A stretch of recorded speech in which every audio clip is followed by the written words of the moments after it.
রোমকদের বিরুদ্ধে আল্লাহ রসুল রোমকদের কাছে চিঠি পাঠিয়েছিলেন, দূত পাঠিয়েছিলেন।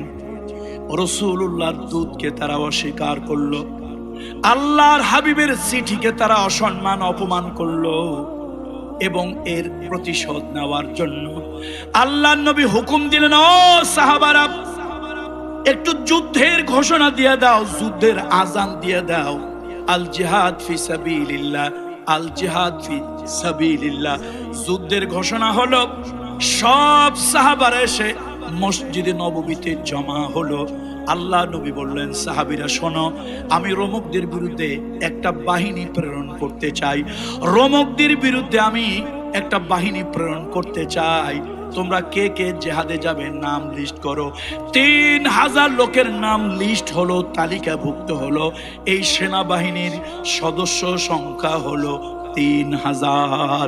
আল্লাহ নবী বলেন, ও সাহাবারা, এই 3000 সেনাবাহিনী নেতৃত্ব দেওয়ার জন্য একজন আমির দরকার, সেনাপতি দরকার। আমার পালক পুত্র যায়েদ, তোমাকে যায়েদ বিন হারেসা, আমি তোমাকে এই যুদ্ধের প্রথম সেনাপতি বানালাম, আমির বানালাম। এবার নবীজি কি যেন চিন্তা করলেন।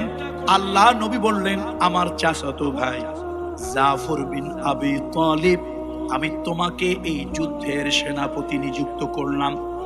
এবার নবীজি যেন কি চিন্তা করলেন, আল্লাহর হাবিবের চোখের কোণায় পানি। নবীজি বললেন, শোনো, এই দুইজন যদি শহীদ হয়ে যায়, তৃতীয় একজন সেনাপতি আমার পক্ষ থেকে, তিনি হলো আমার কলিজার টুকরা সাহাবী, একজন উদীয়মান কবি, একজন প্রতিভাবান কবি, আব্দুল্লাহ বিন রাওয়াহা। এই তিনজনকে নবীজি বললেন, তিনজন আমির হবে, তিনজন সেনাপতি হবে। একজন শাহাদাত বরণ করলে আরেকজন দায়িত্ব নেবে, আরেকজন শাহাদাত বরণ করলে আরেকজন দায়িত্ব নেবে। তিনজন যদি আল্লাহর ইচ্ছায় শহীদ হয়ে যায়, খবরদার জিহাদের ময়দান থেকে পালাবে না, ভাগবে না। মুসলমান জীবন নিয়ে ভাগে না কবিরা গুনাহ। ও আমার সাহাবীরা, ওই চতুর্থ আরেকজন জিহাদের ময়দানে তোমরা নিযুক্ত করবে, মাশওয়ারা করে একজনকে দায়িত্ব দেবে। আমি আল্লাহর কাছে দোয়া করি, আল্লাহ তাআলা তার মাধ্যমে রোমকদের বিরুদ্ধে তোমাদেরকে বিজয় দান করবেন।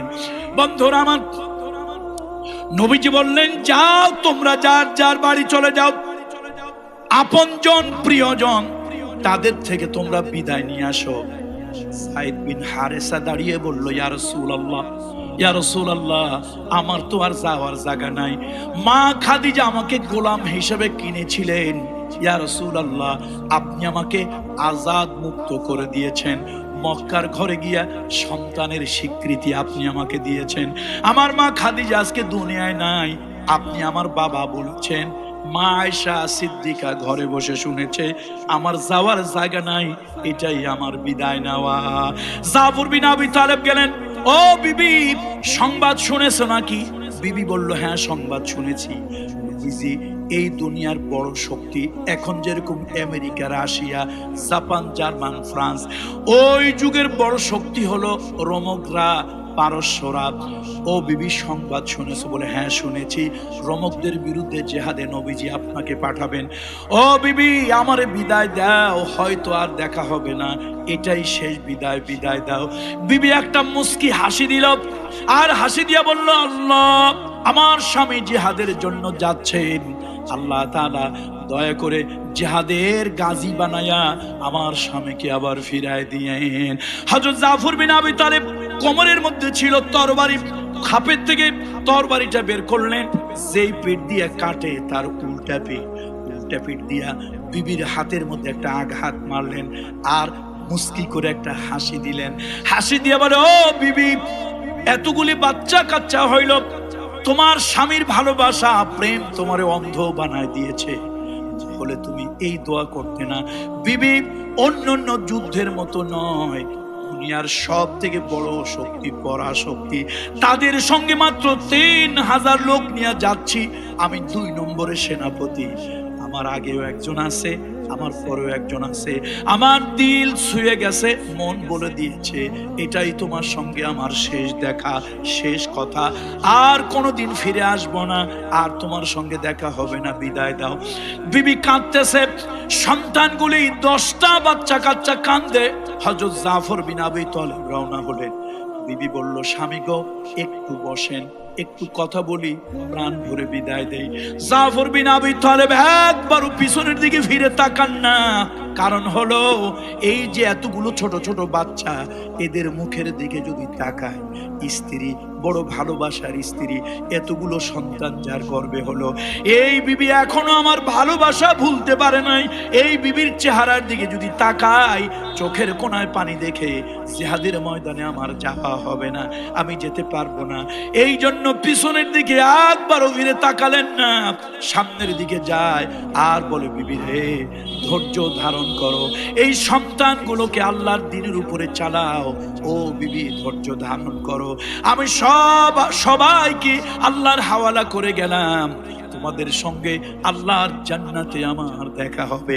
পিছনে সন্তানগুলি আব্বা আব্বা বলে কাঁদে, আর স্ত্রী কাঁদে। হযরত জাফর বিন আবী তালেব, নবীর হুকুম লঙ্ঘন হবে, আল্লাহর হুকুম লঙ্ঘন হবে, এই জন্য একবারের জন্য পিছনের দিকে তিনি ফিরে তাকাচ্ছেন না।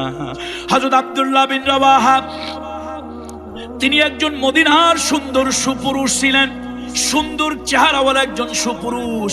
তিনি ছিলেন একজন স্বভাব কবি, চারণ কবি, পল্লী কবি।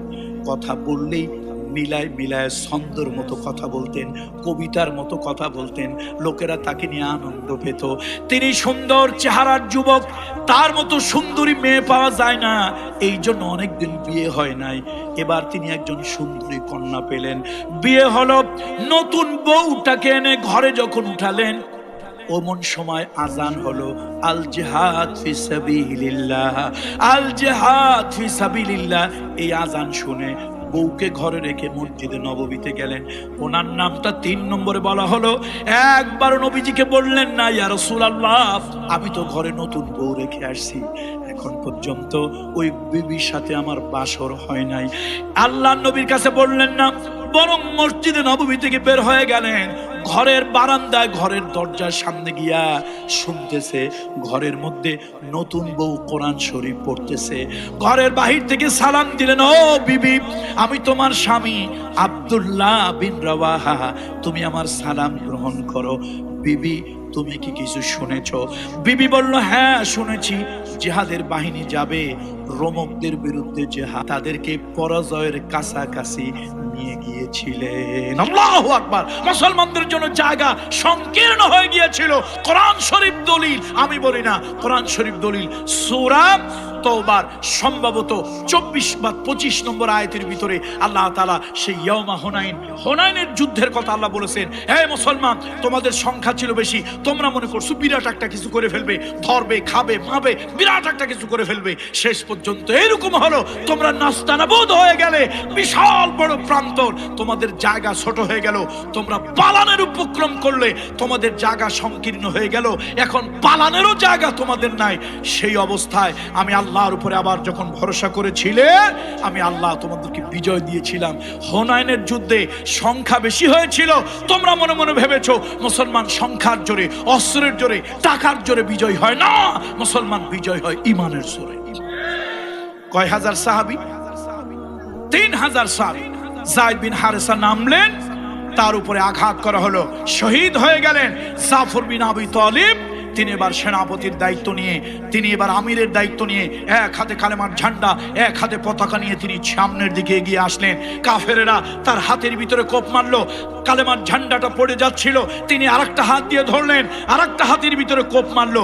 জাফর বিন আবী তালেব মনে মনে ভাবলেন, একটু আগে যায়েদ বিন হারেসা শহীদ হয়েছে, এখন আমিও যদি শহীদ হই, আমিও যদি মারা যাই, কালেমার ঝান্ডাটা পড়ে যায়, মুসলমানদের মন ভেঙে যাবে, মুসলমানদের মন দুর্বল হয়ে যাবে, আর মন দুর্বল হলে যুদ্ধে জয়ী হওয়া যায়। সুতরাং তিনি মুসলমানদের মন চাঙ্গা রাখার জন্য কাটা দুইটা হাত দিয়া কালেমার পতাকাটারে বুকের সঙ্গে জড়িয়ে ধরে রাখলো। আন্তর্জাতিক যুদ্ধের কিছু রীতিনীতি আছে, রোমকেরা এই কাফেরেরা যুদ্ধের রীতিনীতি ভঙ্গ করে তার ঘোড়ার উপর আক্রমণ করলো। ঘোড়া স্থির থাকতে পারলো না, মুখ থুবড়ে পড়ে গেল। সেই অবস্থায় কাফেররা তার একটা পাও কেটে একদিকে ফেলে দিল, আর একটা পাও কেটে আরেক দিকে ফেলে দিল, আর তার দেহের ভিতরে গলার ভিতরে কোপ মারলো। দেহটা কেটে এক জায়গা পড়ে রইল, কল্লাটা আর এক দিকে চলে গেল। এবার সংবাদ এলো হযরত আব্দুল্লাহ বিন রাওয়াহার কথা। এই আব্দুল্লাহ বিন রাওয়াহা, কোথায় আসো তুমি? কোথায় আসো তুমি? তাড়াতাড়ি আসো, তোমার দায়িত্ব এবার শুরু হবে। ভাইরা, আমি গত কয়েকদিন আগে গিয়া আব্দুল্লাহ বিন রাওয়াহার কবরের কাছে গিয়ে আমি নিজের ঠিক রাখতে পারছিলাম না। আমি একবার জিয়ারত করছি কবরটা, কবর জিয়ারত করে গাড়িতে উঠছি, মনটা মানে না, আবার নামছি। আবার আব্দুল্লাহ বিন রাওয়াহার কবরের কাছে গিয়ে দাঁড়িয়েছি, আবার জিয়ারত করে আবার গাড়িতে উঠছি। হৃদয়টা আমার ছিঁড়ে যাচ্ছে, কলিজাটা আমার ছিঁড়ে যাচ্ছে। আবার নাম আবার গিয়ে দাঁড়িয়েছি। কেন এরকম আবেগ লাগতেছে? কেন? ছোটবেলা থেকে আমি সাহিত্য প্রেমী মানুষ। আমি ছোটবেলা থেকেই সাহিত্যের প্রতি দারুণ প্রেম আমার ছিল। আমি ছোটবেলা থেকেই অসংখ্য বই, বাংলা বিভিন্ন সাহিত্যের বই আমি পড়েছি। বন্ধুরা আমার, হযরত আব্দুল্লাহ বিন রাওয়াহা তিনি যখন জিহাদের ময়দানে আসলেন, ও মুসলমান, ও মুসলমান, এর নাম হলো ইসলাম, এর নাম ইমানদার, এর নাম মুসলমান। মৃত্যুর দুয়ারে যারা দাঁড়িয়ে মৃত্যুকে আলিঙ্গন করে, মৃত্যুর ভয় পায় না, অকুত ভয় সৈনিকের মতো হযরত আব্দুল্লাহ বিন রাওয়াহা তিনি কি করতে লাগলেন? জিহাদের ময়দানে তিনি ছিলেন স্বভাব কবি, সারণ কবি, পল্লী কবি, মিলায় মিলায় কবিতা দিয়ে কথা বলতেন। এই দেখেন, মৃত্যু সামনে, দুজন সেনাপতি, দুজন আমির শাহাদাত বরণ করেছে, তৃতীয় জন তিনি, এখনো তার মুখ থেকে কবিতা যায় না। তিনি মৃত্যুর দুয়ারে দাঁড়িয়ে কবিতা পড়তেছেন। আল্লাহু আকবার, আল্লাহু আকবার। যদি আল্লাহ আপনাদেরকে কোনোদিন জর্ডানের আম্মান নেয়, সে আম্মান সিটি থেকে, রাজধানী থেকে 100 কিলোমিটার দূরে আপনারা যাবেন, নিজের চোখে দেখে আসবেন। এখনো তার কবরের কাছে যুদ্ধের ময়দানে দাঁড়িয়ে মৃত্যুকে আলিঙ্গন করার সময়, তিনি শাহাদাতকে আলিঙ্গন করার সময় যে কবিতা লিখেছিলেন, সে কবিতাটা মুখ দিয়ে বলেছিলেন, সেই কবিতাটা এখনো তার কবরের কাছে লিখে রাখা হয়েছে। আবার নাম মনটা মানতেছে। আবার হযরত যায়েদ বিন হারেসা এবং জাফর বিন আবি তালেবের কবর এক জায়গায়, এবং পরে শহীদ হওয়ার কারণে 1 কিলোমিটার একটু দূরে হলো আব্দুল্লাহ বিন রাওয়াহার কবর। দুইজন শহীদ হয়েছে। এই আব্দুল্লাহ বিন রাওয়াহা কোথায়? তোমার দায়িত্ব শুরু হয়ে গেছে। হযরত আবু উবাইদা একজন বয়স্ক মুরব্বী সাহাবী, তিনি চিন্তা করলেন ব্যাপারটা কি, দুইজন শহীদ হয়ে গেল, এখন তো মুসলমানদের মন যেন ভেঙে না যায়। তিনি লক্ষ্য করে দেখতেছেন দূরের থেকে কালেমার পতাকাটা পথ করে উঠতেছে। আবু উবাইদা একটা দৌড় মারলেন। কে গেল কালেমার পতাকাটাকে ধরার জন্য? গেল কে? হযরত আবু উবাইদা দৌড় মারলেন, আব্দুল্লাহ বিন রাওয়াহা দৌড় মারলেন। গিয়ে দেখেন হযরত জাফর বিন আবি তালেবের একটা হাত এক জায়গায় কেটে পড়ে আছে, আর একটা হাত কেটে আর এক জায়গায় পড়ে আছে, একটা পাও এক জায়গায় পড়ে আছে, আর একটা পাও এক জায়গায় পড়ে আছে, আর দেহটা এক জায়গায় পড়ে আছে। শুধু এই মাথা, শুধু এই কল্লাটা কালেমার ঝান্ডা, কালেমার পতাকা কামড়ায় ধরে আকাশের দিকে উঁচু করে রেখে দিয়েছে। আবু উবাইদা গিয়া ওই পতাকা ধরে টান মারে, কিন্তু দাঁত দিয়ে এত জোরে কামড়ায় ধরা, পতাকাটাকে ছুটানো যায় না, কোনোভাবেই পতাকা ছুটানো যায় না। দাঁত দিয়ে জোরে শক্ত করে কামড়ায় ধরা।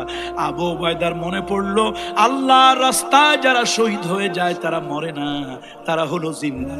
এবার ওই কাটা কল্লা, কাটা মাথার কানের কাছে মুখ নিয়ে আবু উবাইদা ডাক দিল, ও জাফর বিন আবি তালেব, কালেমার পতাকা কামড়ায় ধরে আসো, তুমি ছাড়তেছো না।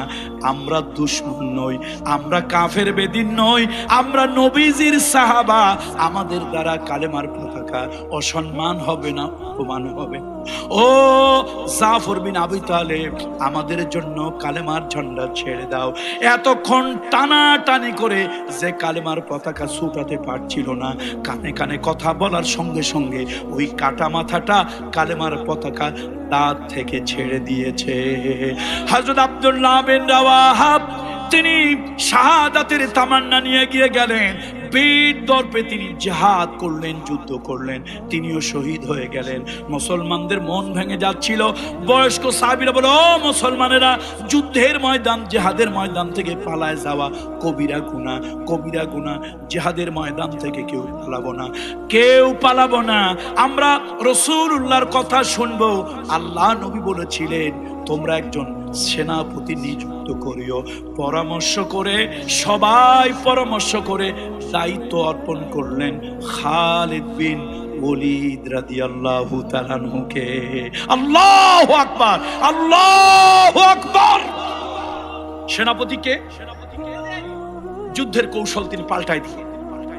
মুসলমান যুদ্ধের কৌশল পাল্টাই দিলেন। ইনি বললেন, শোনো, আমরা সংখ্যায় কম, ওরা সংখ্যায় বেশি। আমার দূরে আছে পারস্যদের 1000, রুস্তুমের নেতৃত্বে 1 লক্ষ, রুস্তুমের নেতৃত্বে 1 লক্ষ, রোমকরা সামনে, এখনো রুস্তুমের বাহিনী রয়ে গেছে।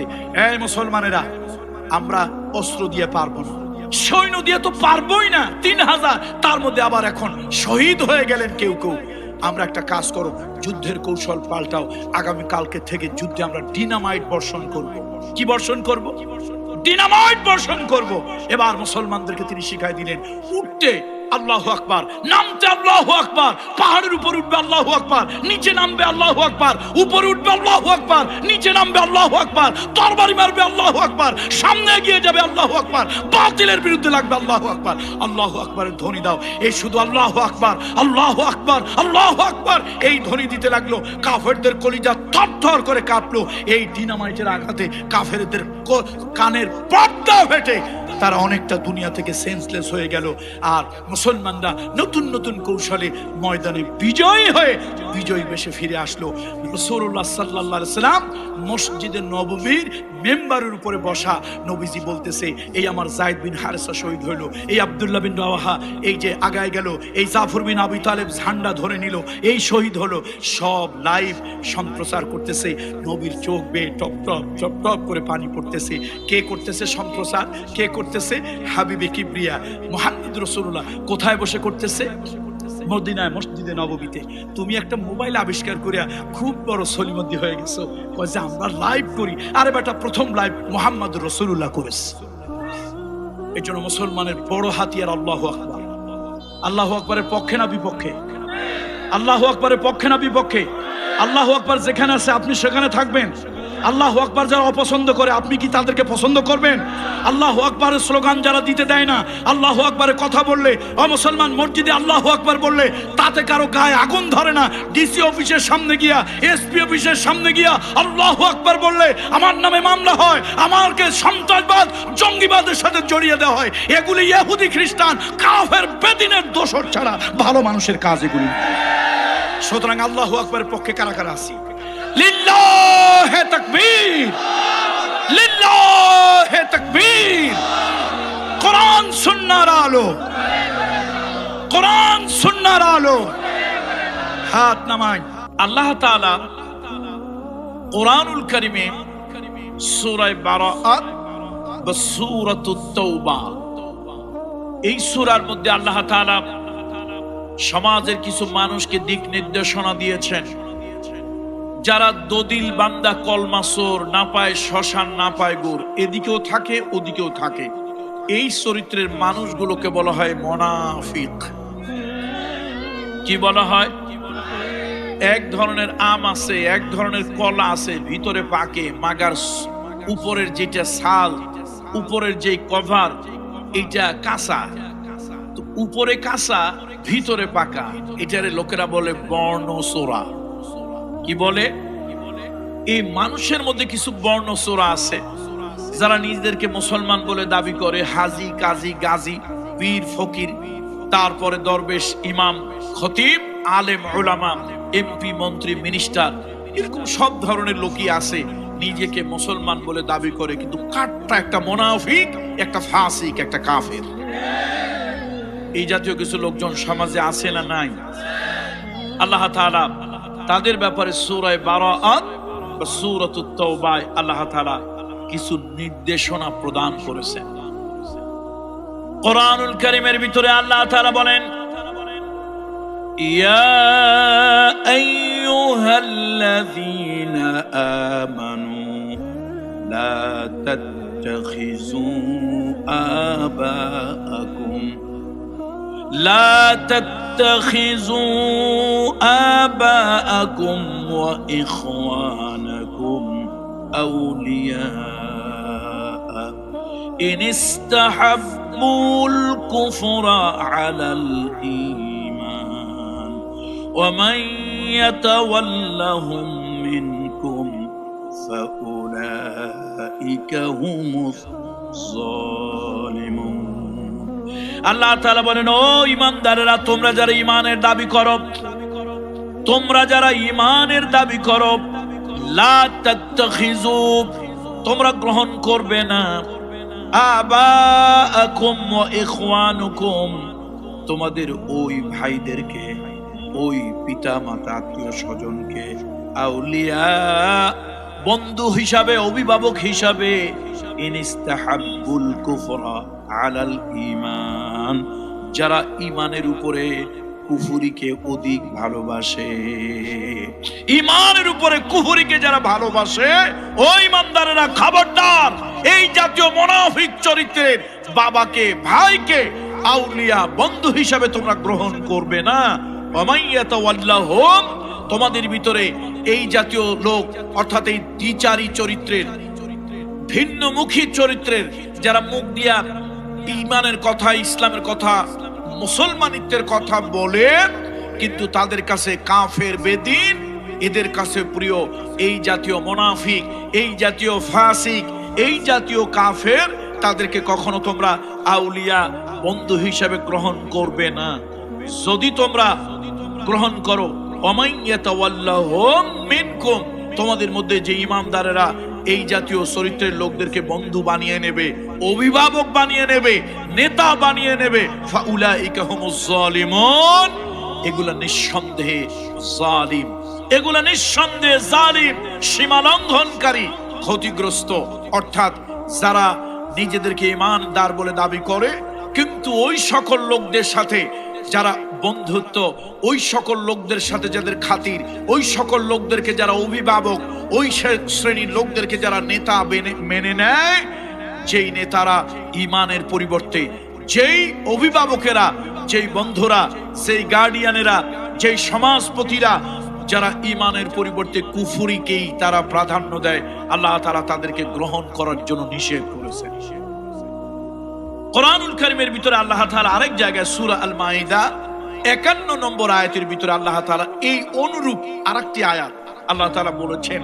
সূরা আল মাইদা 51 নম্বর আয়াত, ইয়া আইয়ুহাল্লাযীনা আমানু লা তাত্তাখিযুল ইয়াহুদা ওয়ান নাসারা لا تتخذوا اليهود والنصارى أولياء بعضهم أولياء بعض ومن يتولهم منكم فإنه منهم ও ঈমানদারেরা, ও ঈমানদারেরা, লা তাত্তাখিযু, তোমরা গ্রহণ করিও না, আল ইয়াহুদা, ইহুদিদেরকে, ওয়ান নাসারা, খ্রিস্টানদেরকে, আউলিয়া, তোমাদের বন্ধু, তোমাদের অভিভাবক, তোমাদের নেতা, তোমাদের গার্ডিয়ান, বা'দুহুম আউলিয়াউ বা'দ, ওই কাফেররা, বেদিনেরা, নাসারারা একে অপরের অভিভাবক,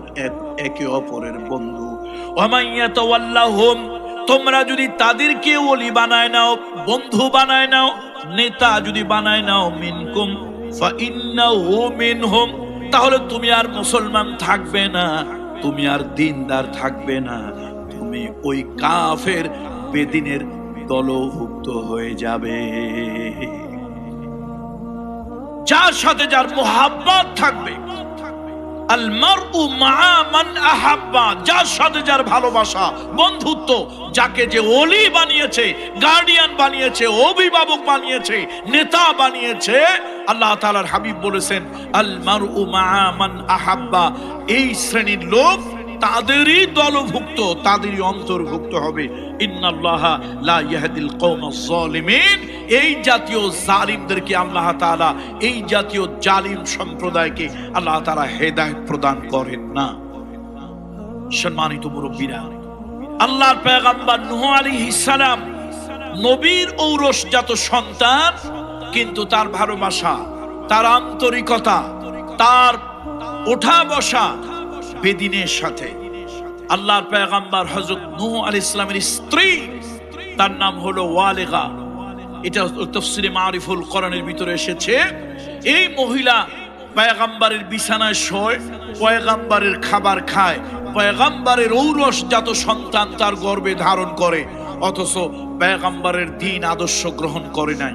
সে পয়গম্বর বিরোধীদের সাথে তার খাতির, তলে তলে ভালোবাসা, বন্ধুত্ব, আন্তরিকতা। একদিন ফেরেশতা এলো, ওগো আল্লাহর নবী, আমরা ফেরেশতা, আমি হলাম রুহুল আমিন জিব্রাইল। এই যে আমার অধীনস্থ এই ফেরেশতাগুলি বিভিন্ন ডিপার্টমেন্টের হেড, এই জাতির উপরে আল্লাহ তাআলা গজব দেবেন, এই জাতির উপরে আল্লাহ গজব দেবেন। আপনি তাড়াতাড়ি করে নৌকা বানান, সে নৌকায় আরোহণ করেন, জাহাজে আরোহণ করেন, সেই সফিনার ভিতরে আপনি উঠে যান, আর এই জাতিকে আল্লাহ তাআলা গজব দিয়ে ধ্বংস করে দেবে, তার মধ্যে আপনার স্ত্রীও থাকবে। ফেরেশতারা তাদেরকে তাকে গিয়ে বলল, ওয়াকিলা দুখুলান নার মা'আদ দাখিলিন, ওয়াকিলা দুখুলান নার মা'আদ দাখিলিন।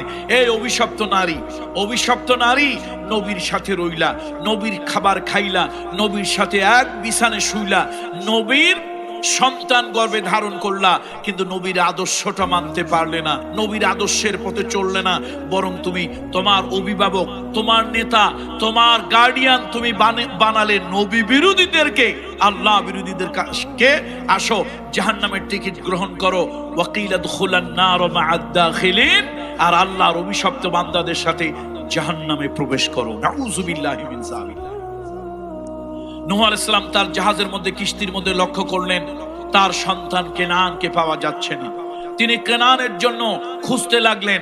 খোঁজার পরে তিনি এই তরুণ ছেলেকে, এই যুবক ছেলেকে তিনি পেয়ে গেলেন অন্যান্য ছেলেদের সাথে। গিয়ে তিনি আহ্বান করলেন, কোরআন সে কথাটাও বলেছে, ইয়া বুনাইয়ার কাব মা'না, এই ছেলে আমার সাথে তাড়াতাড়ি ইমানদারের সাথে, পয়গম্বরের সাথে এই সফিনার ভিতরে ওঠো, এই সফিনার মধ্যে ওঠো, এই জাহাজের মধ্যে ওঠো। ছেলে বলল, না বাবা, যাদের সাথে একসাথে ঘুরি, মিছিল করি, মিটিং করি, গল্প করি, আড্ডা দিই, যাদের সাথে এগুলি করি, আজকে কেউ তো তারা আপনার সাথে যায় নাই, আমিও আপনার সাথে যাব না। পয়গম্বর নিজের সন্তানের দরদে কাতর হয়ে, ভালোবাসায় কাতর হয়ে, সন্তানের মুহাব্বতে কাতর হয়ে সন্তানকে বারবার উঠতে বলছিলেন। আল্লাহ তাআলা জিজ্ঞেস করলেন, পয়গম্বর নূহ, আপনি দেরি করছেন কেন, অপেক্ষা করছেন কেন? গজব তো চূড়ান্ত পর্যায়ে শুরু হয়ে গেল, গজব তো চূড়ান্ত ভাবে শুরু হয়ে যাবে, কেন দেরি করছেন? তিনি বললেন, আল্লাহ, আমার আহাল, আমার পরিবার, আমার পরিবারের একজন, অর্থাৎ কেনান আমার পরিবার, সে তো পরিবারের অংশ, সে তো এখনো ওঠে নাই, তার জন্য দেরি করছি। সাথে সাথে আল্লাহ তাআলা আরশে আজিম থেকে যে জবাবটা দিলেন, কোরআন কারীমের মধ্যে সে জবাব এখনো লিপিবদ্ধ আছে, ইন্নাহু লাইসা মিন আহলি, ইন্নাহু লাইসা মিন আহলি। আরে তোমার ঔরসে, তোমার বীর্যে, তোমার স্ত্রীর গর্ভে তোমার এই সন্তান জন্মগ্রহণ করলেও ঈমান আকীদার কারণে, নবীকে ওলি হিসাবে, বন্ধু হিসাবে গ্রহণ না করার কারণে, আল্লাহকে ইলাহ হিসাবে, রব হিসাবে গ্রহণ না করার কারণে, আল্লাহ বিরোধীদেরকে অভিভাবক, আল্লাহ বিরোধীদেরকে গার্ডিয়ান, আল্লাহ বিরোধীদেরকে নেতা মানার কারণে আজকে আমি আল্লাহ জাহান্নাম তাদের জন্য অবধারিত করেছি।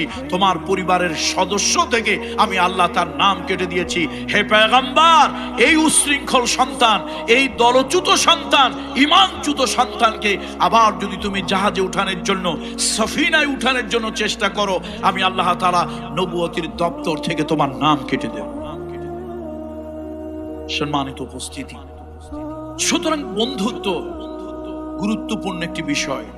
দেখেন, ফেরাউনের ঘরে রইল, ফেরাউনের খাবার খেলো, ফেরাউনের সাথে এক বিছানে শুইল, সেই মহিয়সী নারীর নাম হলো বিবি আসিয়া।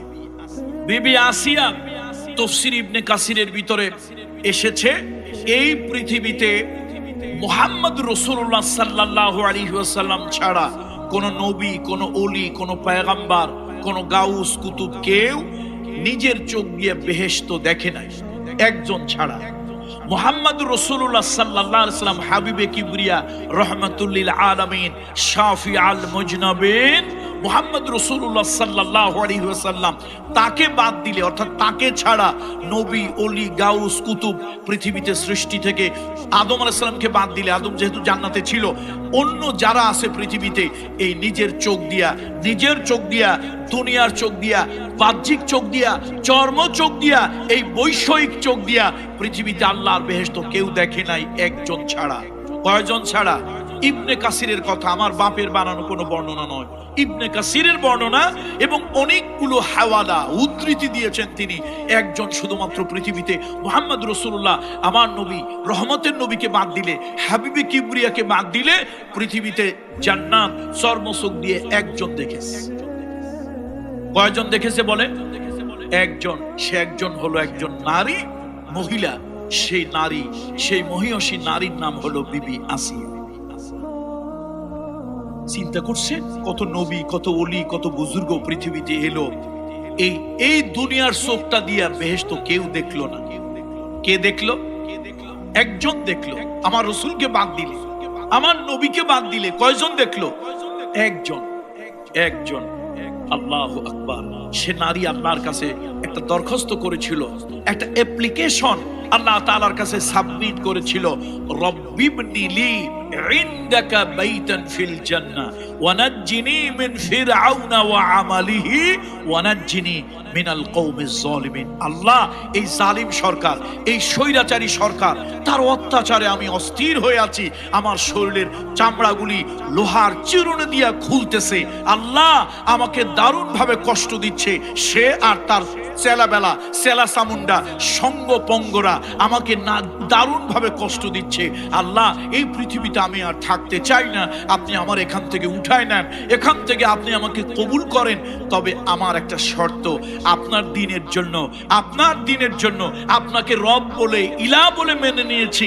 ঈমানের উপরে ইস্তেকামত থাকার কারণে আমার উপরে যে জুলুম এসেছে, অত্যাচার এসেছে, আমার উপরে যে পৈশাচিক নির্যাতন হয়েছে, এর বিনিময়ে আমি একটা প্রতিদান আপনার কাছে চাই। রব্বিবনি লি ইনদাকা বাইতান ফিল জান্নাহ। আল্লাহ, বেহেশতে আপনার কাছে আমার জন্য একটা ঘর বানান। কোথায় বানান? কার কাছে? আল্লাহ আপনার কাছে। আমার আল্লাহ তাআলা ডেকে বলেন, ও ফেরেশতারা, আমার রহমতের দরিয়ার মধ্যে জোশ মেরেছে, জোয়ার এসেছে, আমি আল্লাহ আর সহ্য করতে পারছি না। জান্নাতুল ফেরদাউসের উপরে আরশে আজিমের নিচে আমার বান্দির জন্য একটি সুন্দর বালাখানা তৈরি করো। ফেরেশতারা দামি দামি জিনিস দিয়ে বালাখানা তৈরি করতেছে। এমন সময় আসমানের দরজাগুলি খুলে গেল, 7 আসমানের দরজা খুলে গেল। এই নির্যাতনের মধ্যে বিবি আসিয়া উপরের দিকে তাকালেন। তিনি লক্ষ্য করে দেখলেন কি সুন্দর একটা বালাখানা তৈরি হচ্ছে আরশে আজিমের নিচে। ও ফেরেশতারা, এত সুন্দর ঘর কার জন্য বানাও? বিবি আসিয়াকে ফেরেশতারা ডেকে বলল, আল্লাহর বান্দি, তুমি আল্লাহকে রব বলেছো, মুসাকে পয়গম্বর হিসাবে মেনে নিয়েছো। তোমার দিলের সম্পর্ক ইমানদারের সঙ্গে, আল্লাহ ওয়ালার সঙ্গে।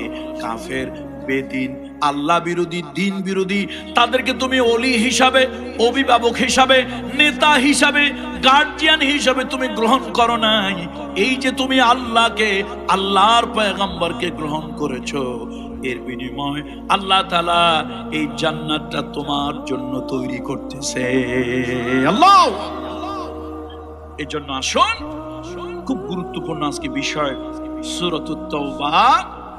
আল্লাহ তাআলা আমাদেরকে নিষেধ করেছেন, ইয়া আইয়ুহাল্লাযীনা আমানু, ও ঈমানদারেরা, লা তাত্তাখিযু, তোমরা গ্রহণ করবে না, অ্যাকসেপ্ট করবে না, আবাআকুম ওয়া ইখওয়ানাকুম আউলিয়া, তোমরা তোমাদের বাবা, তোমাদের ভাই, এদেরকে তোমরা আউলিয়া, অভিভাবক, গার্ডিয়ান, এদেরকে গ্রহণ করবে না। ইনিস্তাহাব্বুল কুফর আলাল ঈমান, যদি তারা ঈমানের উপরে কুফরিকে প্রাধান্য দেয়।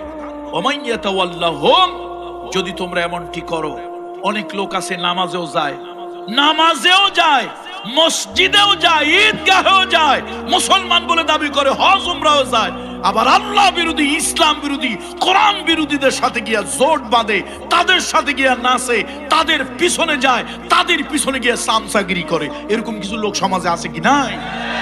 এরা হলো কাট্টা মুনাফিক। এগুলো কি, জোরে বলেন কি? কাট্টা মুনাফিক, টাটকা মুনাফিক, নির্ভেজাল মুনাফিক। এই মুনাফিক গুলোর ব্যাপারে আল্লাহ তাআলা বলছেন, কথা কামরুল ইসলাম সাঈদ আনসারীর নয়। আমি যদি বলি আমারে যা ইচ্ছা তাই করবেন আপনারা, আমি যদি বলি আমাকে যা ইচ্ছা তাই শাস্তি দেবেন, যা ইচ্ছা তাই করবেন, কথা আমার নয়, কথা আল্লাহর। আকাশ এবং জমিনের যিনি মালিক, সার্বভৌম ক্ষমতার যিনি মালিক, সকল কিছুর উপরে ওয়াহুয়াল কাদিরু, আল্লাহ তাআলা যে সার্বভৌম ক্ষমতার মালিক, সে আল্লাহ তাআলা বলেছেন এই কথা আমার নয়, এই ফতোয়া আমার নয়, এই রায় আমার নয়। এই ফতোয়া, এই রায় কার বলুন তো? আল্লাহ, আল্লাহর ফতোয়া। ওমান ইয়াতাওয়াল্লাহু মিনকুম, তোমাদের মধ্যে যারা এই কাজটা করবে, ফাউলাইকা হুমুজ জালিমুন, তারা হলো জালিম, তারা জালিম। আল্লাহ তাআলা ইহুদি খ্রিস্টানদেরকে বন্ধু অভিভাবক না বানানোর জন্য, গার্ডিয়ান না বানানোর জন্য আল্লাহ তাআলা নির্দেশ দিয়েছেন সূরা আল মায়েদার 51 নম্বর আয়াতে। এখানেও আল্লাহ তাআলা বলেছেন যারা এরকমটি করবে তাদেরকে অভিভাবক বানিয়ে নেবে, তাদেরকে গার্ডিয়ান বানিয়ে নেবে, তাদের ছাড়া কিছুই হয় না, তাদের ছাড়া কোনো কিছুই করা যায় না।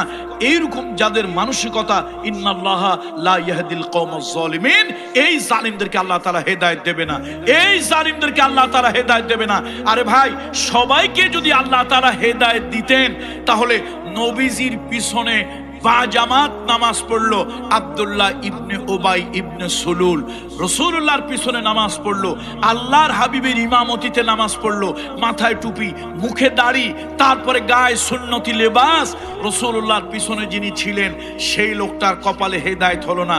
তাহলে বাংলাদেশের কোন তাবলীগ জামাত, কোন পীর সাহেব, কোন আলেম, কোন বুজুর্গ, কোন বক্তা আছে যে এই মুনাফিকদেরকে হেদায়েত দেয়?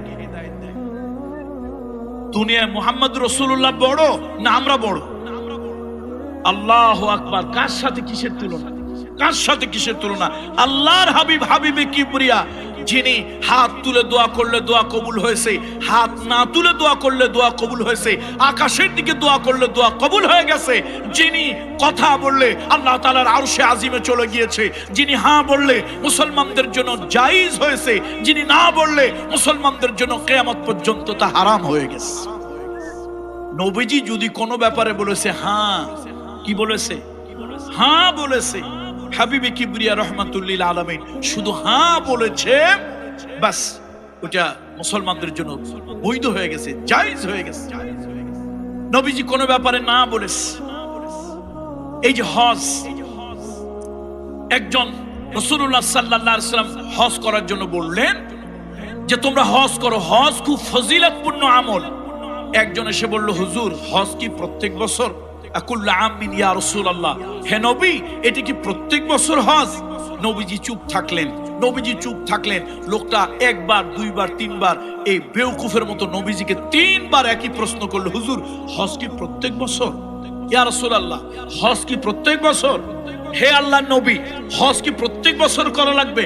এবার নবীজি একটু রাগ হইলেন। রহমতের নবী হইল তো মাঝে মাঝে একটু রাগ হইতেন, এই রাগটা সীমার বাহিরে নয়।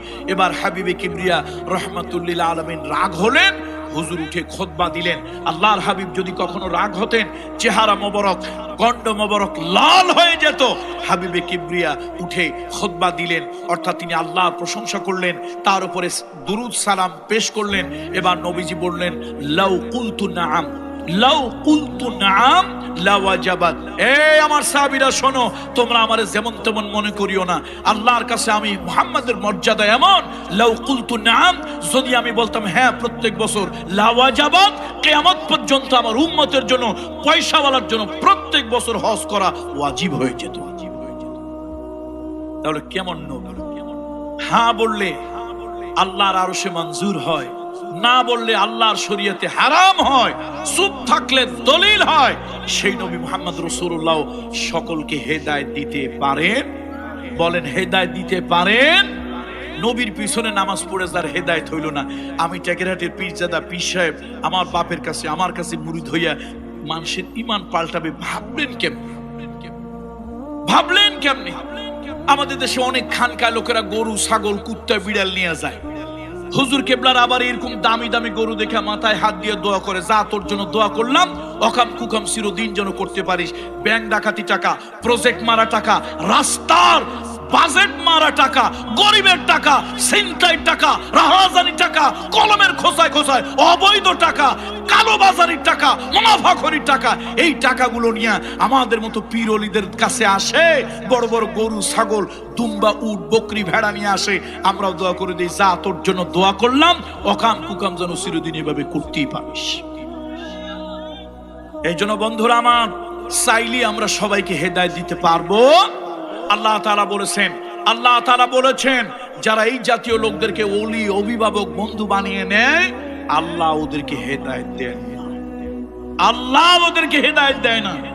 এবার আসেন কিছু লোকদের চরিত্র আল্লাহ তাআলা বলছেন। কুল, হে নবী আপনি বলে দেন, ইন কানা আবাউকুম ওয়া আবনাউকুম ওয়া ইখওয়ানুকুম ওয়া আজওয়াজুকুম, হে নবী আপনি বলে দেন, তোমাদের ছেলে মেয়ে, তোমাদের বাবা, তোমাদের স্ত্রী, তোমরা যে ব্যবসা করো ওই ব্যবসায় মন্দা হওয়ার ভয়ে, যেই চাকরি করো ওই চাকরি হারানোর ভয়ে, তোমরা যদি সত্যের পক্ষে ভূমিকা যদি না নাও, যে বাড়িতে তোমরা থাকো ওই বাড়ি থেকে উৎখাত হওয়ার ভয়ে, তোমরা যদি এমন লোকদেরকে ওলি অভিভাবক বানায় নাও যারা আল্লাহর সঙ্গে দুশ্মনী করে, রাসূলুল্লাহর সঙ্গে দুশ্মনী করে, আল্লাহ তাআলা বলেন এই জাতীয় লোকদেরকে আমি আল্লাহ হেদায়েত দেব না, ওরা মৃত্যুবরণ করবে মুনাফিকি হালাতে। ও মুসলমান, আল্লাহ নবীর সাহাবা হযরত আবু উবাইদা ইবনুল জাররাহ রাদিয়াল্লাহু তাআলা আনহু, আবু উবাইদা ইবনুল জাররাহ রাদিয়াল্লাহু তাআলা আনহু বদরের প্রান্তরে ইসলাম যেই কয়জন লোকের দ্বারা প্রভাবিত হয়েছে তার মধ্যে অন্যতম একজন হলো আবু উবাইদা ইবনুল জাররাহ। আল্লাহু আকবার। যার ব্যাপারে কোরআনুল কারীমের সূরা মুজাদালার আয়াত আল্লাহ তাআলা অবতীর্ণ করেছেন, যেই সাহাবীর ব্যাপারে বদরের যুদ্ধ, তার বাপের নাম আব্দুল্লাহ। একটা কথা মনে রাখবেন, এটা আবার কাউরে ঠকানোর জন্য। আগেকার দিনে দেখেন না, বিয়ে শাদী হইলে বাহাস লাগতো, তারপরে কে কারে ঠকাইতে পারে এরকম একটা চিন্তা ভাবনা থাকতো। ঠকানোর জন্য বলবেন না, জানার জন্য বলতেছি। পৃথিবীতে একজন মানুষ বাপের পরিচয় ছাড়া পৃথিবীতে পরিচয় পেয়েছে, বড় হয়েছে। কয়জন মানুষ? একজন মানুষ। যারও সন্তানও যদি হয়, সেই যারও সন্তানও, অবৈধ সন্তানও যার বীর্যে জন্মগ্রহণ করেছে তার পরিচয় পাবে। দেখেন, ইসলামে আমাদের বিভিন্ন মাযহাব, বিভিন্ন মানহাজ, বিভিন্ন মাসলাক আছে। কেউ হানাফি, কেউ শাফেঈ, কেউ আহলে হাদিস, কেউ আপনার মালিকি হাম্বলি, বিভিন্ন মাসলাক মানহাজ আমাদের আছে। সব মানহাজ, সব মাযহাব, সব মাসলাকের ইমাম আলেম একমত কোন সন্তান যদি অবৈধভাবে জন্মগ্রহণ করে তার বেঁচে থাকার অধিকার আছে, তাকে হত্যা করা হারাম, জায়েজ নয়। হত্যা করা কি বলেন? জোরে বলেন, হত্যা করা কি হারাম, জায়েজ নয়। কেন? কারো জন্মের জন্য সে দায়ী নয়। জন্ম যারা দেয় তারা দায়ী, কিন্তু নিজের জন্মের জন্য কেউ কখনো দায়ী। এই জন্য ইসলাম মানবিক। এই যে আজকে মানব অধিকার দিবস গেল, অধিকার দিবস, আমাদের কি সাতার অধিকার আছে পৃথিবীতে? আমরা মানুষ অধিকারের কথা যদি বলেন, পৃথিবীতে প্রথম অধিকারের কথা হিউম্যান রাইটস, ফান্ডামেন্টাল রাইটস। পৃথিবীতে মানুষের অধিকারের কথা প্রথম যিনি দ্ব্যর্থহীন কণ্ঠে বলেছেন তিনি নবিয়ুনা সাইয়্যিদুনা মুহাম্মদুর রাসূলুল্লাহ সাল্লাল্লাহু আলাইহি ওয়াসাল্লাম। আজকে যারা মানবাধিকারের কথা বলে, অধিকারের কথা বলে, এরা আসলে মুনাফিক। তাদের মুখে শেখ ফরিদ, বগল তলে ইট। মানবতার কথা বলেছেন মুহাম্মদ রাসূলুল্লাহ। মানবতার কথা কে বলেছেন? সাল্লাল্লাহু আলাইহি ওয়াসাল্লাম। শুধু মানবতার কথা বলেননি, মানবাধিকার কাকে বলে বিশ্বনবী তা বাস্তবে চোখে আঙ্গুল দিয়ে দেখিয়ে দিয়ে গিয়েছি। বন্ধুরা আমার, মুরব্বীরা আমার, বলতেছিলাম কোন অবৈধ সন্তানও যদি পৃথিবীতে জন্মগ্রহণ করে তার বাঁচার অধিকার আছে, তার কারণ তার জন্মের জন্য সে দায়ী নয়, যারা জন্ম দিচ্ছে তারা দায়ী। এখন আবু উবাইদা ইবনুল জাররাহ রাদিয়াল্লাহু তাআলা আনহু, তার বাবার নাম আব্দুল্লাহ। এই পৃথিবীতে একজন মানুষ কিয়ামত পর্যন্ত মানুষ যাকে সম্মানের সাথে স্মরণ করবে তিনি বাবার নামে না দাদার নামে পরিচিত। আবু উবাইদা ইবনে আব্দুল্লাহ ইবনুল জাররাহ। জাররাহ হলো দাদা, তাহলে বাবা আব্দুল্লাহ মাঝখানে নাই। দেখেন এত বড় একজন সাহাবী, অত্যন্ত বড় মাপের একজন সাহাবী, এবং রাসূলুল্লাহ জীবিত অবস্থায় যাদেরকে জান্নাতের শুভ সংবাদ দিয়েছিলেন তার মধ্যে আবু উবাইদা একজন। ইসলাম যাদের দ্বারা প্রভাবিত হয়েছে, কয়জন লোকের দ্বারা ইসলাম প্রভাবিত হলো? প্রথম হলো আবু বকর সিদ্দিক ইবনে কুহাফা। আবু বকর সিদ্দিক ইবনে কুহাফা তিনি সমাজের অনেক বড় একজন ব্যবসায়ী ছিলেন, মাশাআল্লাহ। এবং আবু বকর সিদ্দিক ছিলেন জ্ঞানী, গুণী, শিক্ষিত মানুষ। এরপরে আল্লাহ তাআলার মেহেরবানি একজন লোক দ্বারা ইসলাম প্রভাবিত হলো, তিনি হলেন ওমর ইবনুল খাত্তাব। সকলে পড়েন রাদিয়াল্লাহু তাআলা আনহু। ওমর রাদিয়াল্লাহু তাআলা আনহু ওই যুগে শিক্ষিত ছিলেন। তার বাবা খাত্তাব তাকে অনেক কষ্ট দিয়ে বড় করেছে, মানে কঠিন পরিস্থিতির মধ্যেও তিনি যেন ঘাবড়ে না যান, কষ্ট সহিষ্ণু ছিল সাইয়্যিদুনা ওমর ইবনুল খাত্তাব। এই জন্য কঠিন পরিস্থিতি তিনি মোকাবেলা করতে পারতেন, অত্যন্ত সুন্দর তরবারি চালাতে জানতেন, অত্যন্ত কঠিন পরিস্থিতির মধ্যে নিজেকে মানসিকভাবে ঠান্ডা রাখতে পারতেন। তিনি হলেন হযরত ওমর ইবনুল খাত্তাব। তিনি সমাজের নেতৃত্ব দিয়েছেন। যদি সাইয়্যিদুনা ওমর কখনো রাগ হতেন, গর্ভবতী নারীর সামনে হুঙ্কার দিলে তার ভয়ে গর্ভ খালাস হয়ে যেত। কোন সমাজের রাস্তাঘাটে যদি কোনো হুঙ্কার মারতেন, জমিন থরথর করে কাঁপতো। সেই সাইয়্যিদুনা ওমর রাদিয়াল্লাহু তাআলা ইসলাম গ্রহণ করলেন। ইসলাম গ্রহণ করলেন মক্কার মুতাওয়াল্লি, খানায় কাবার মুতাওয়াল্লি। গোটা আরবের ভিতরে মক্কার লোকদের সম্মান ছিল আলাদা। এই মুতাওয়াল্লির নাম ছিল আব্দুল মুত্তালিব। আব্দুল মুত্তালিবের সন্তান নাম হলো আমির হামজা। কলিজা থেকে শ্রদ্ধা ভক্তি নিয়ে পড়েন রাদিয়াল্লাহু তাআলা আনহু। এই আমির হামজা ইসলাম গ্রহণ করলেন রাদিয়াল্লাহু তাআলা আনহু। আরেকজন লোক প্রভাবিত, ইসলামকে প্রভাবিত করেছেন, তিনি হলেন আবু উবাইদা ইবনুল জাররাহ। আরেকজন ব্যবসায়ী ছিলেন, তিনি হলেন ওসমান জিন্নুরাইন।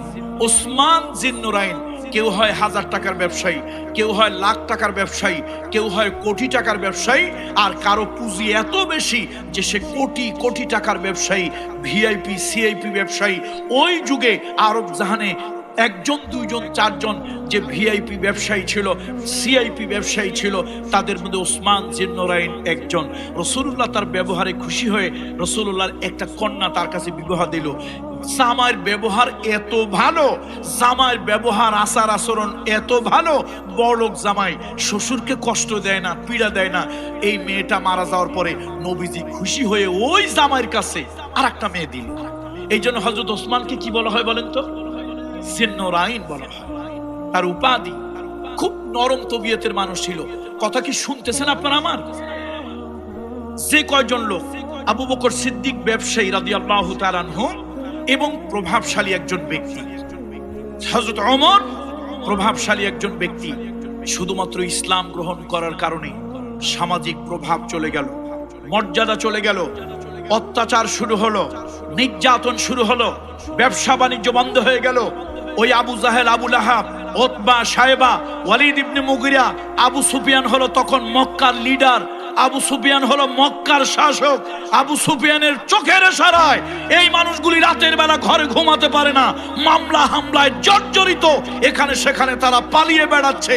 আর আরবের মক্কার কাফেরেরা টিপ্পনি কাটে, টিটকারি করে। আপনাদের এখানে কি বলে আমি জানি না, অর্থাৎ তারা নানান ধরনের ক্রিটিসাইজ করে, কয় যে এগুলো আস্ত পাগল, পাগল যদি না হবে এত সুন্দর ব্যবসায়ী, কি দারুণ ব্যবসা ছিল, কি ইসলাম গ্রহণ করলো, কি কালেমা পড়লো, সব গেল।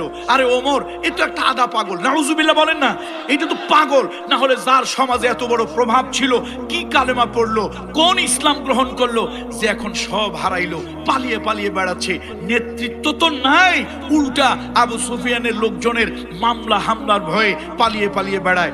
মুতাওয়াল্লির সন্তান, আব্দে মানাব গোত্রের সন্তান, কুরাইশ বংশের সন্তান আমির হামজা, আমির হামজা যার উপাধি হলো সৈয়দুশ শুহাদা।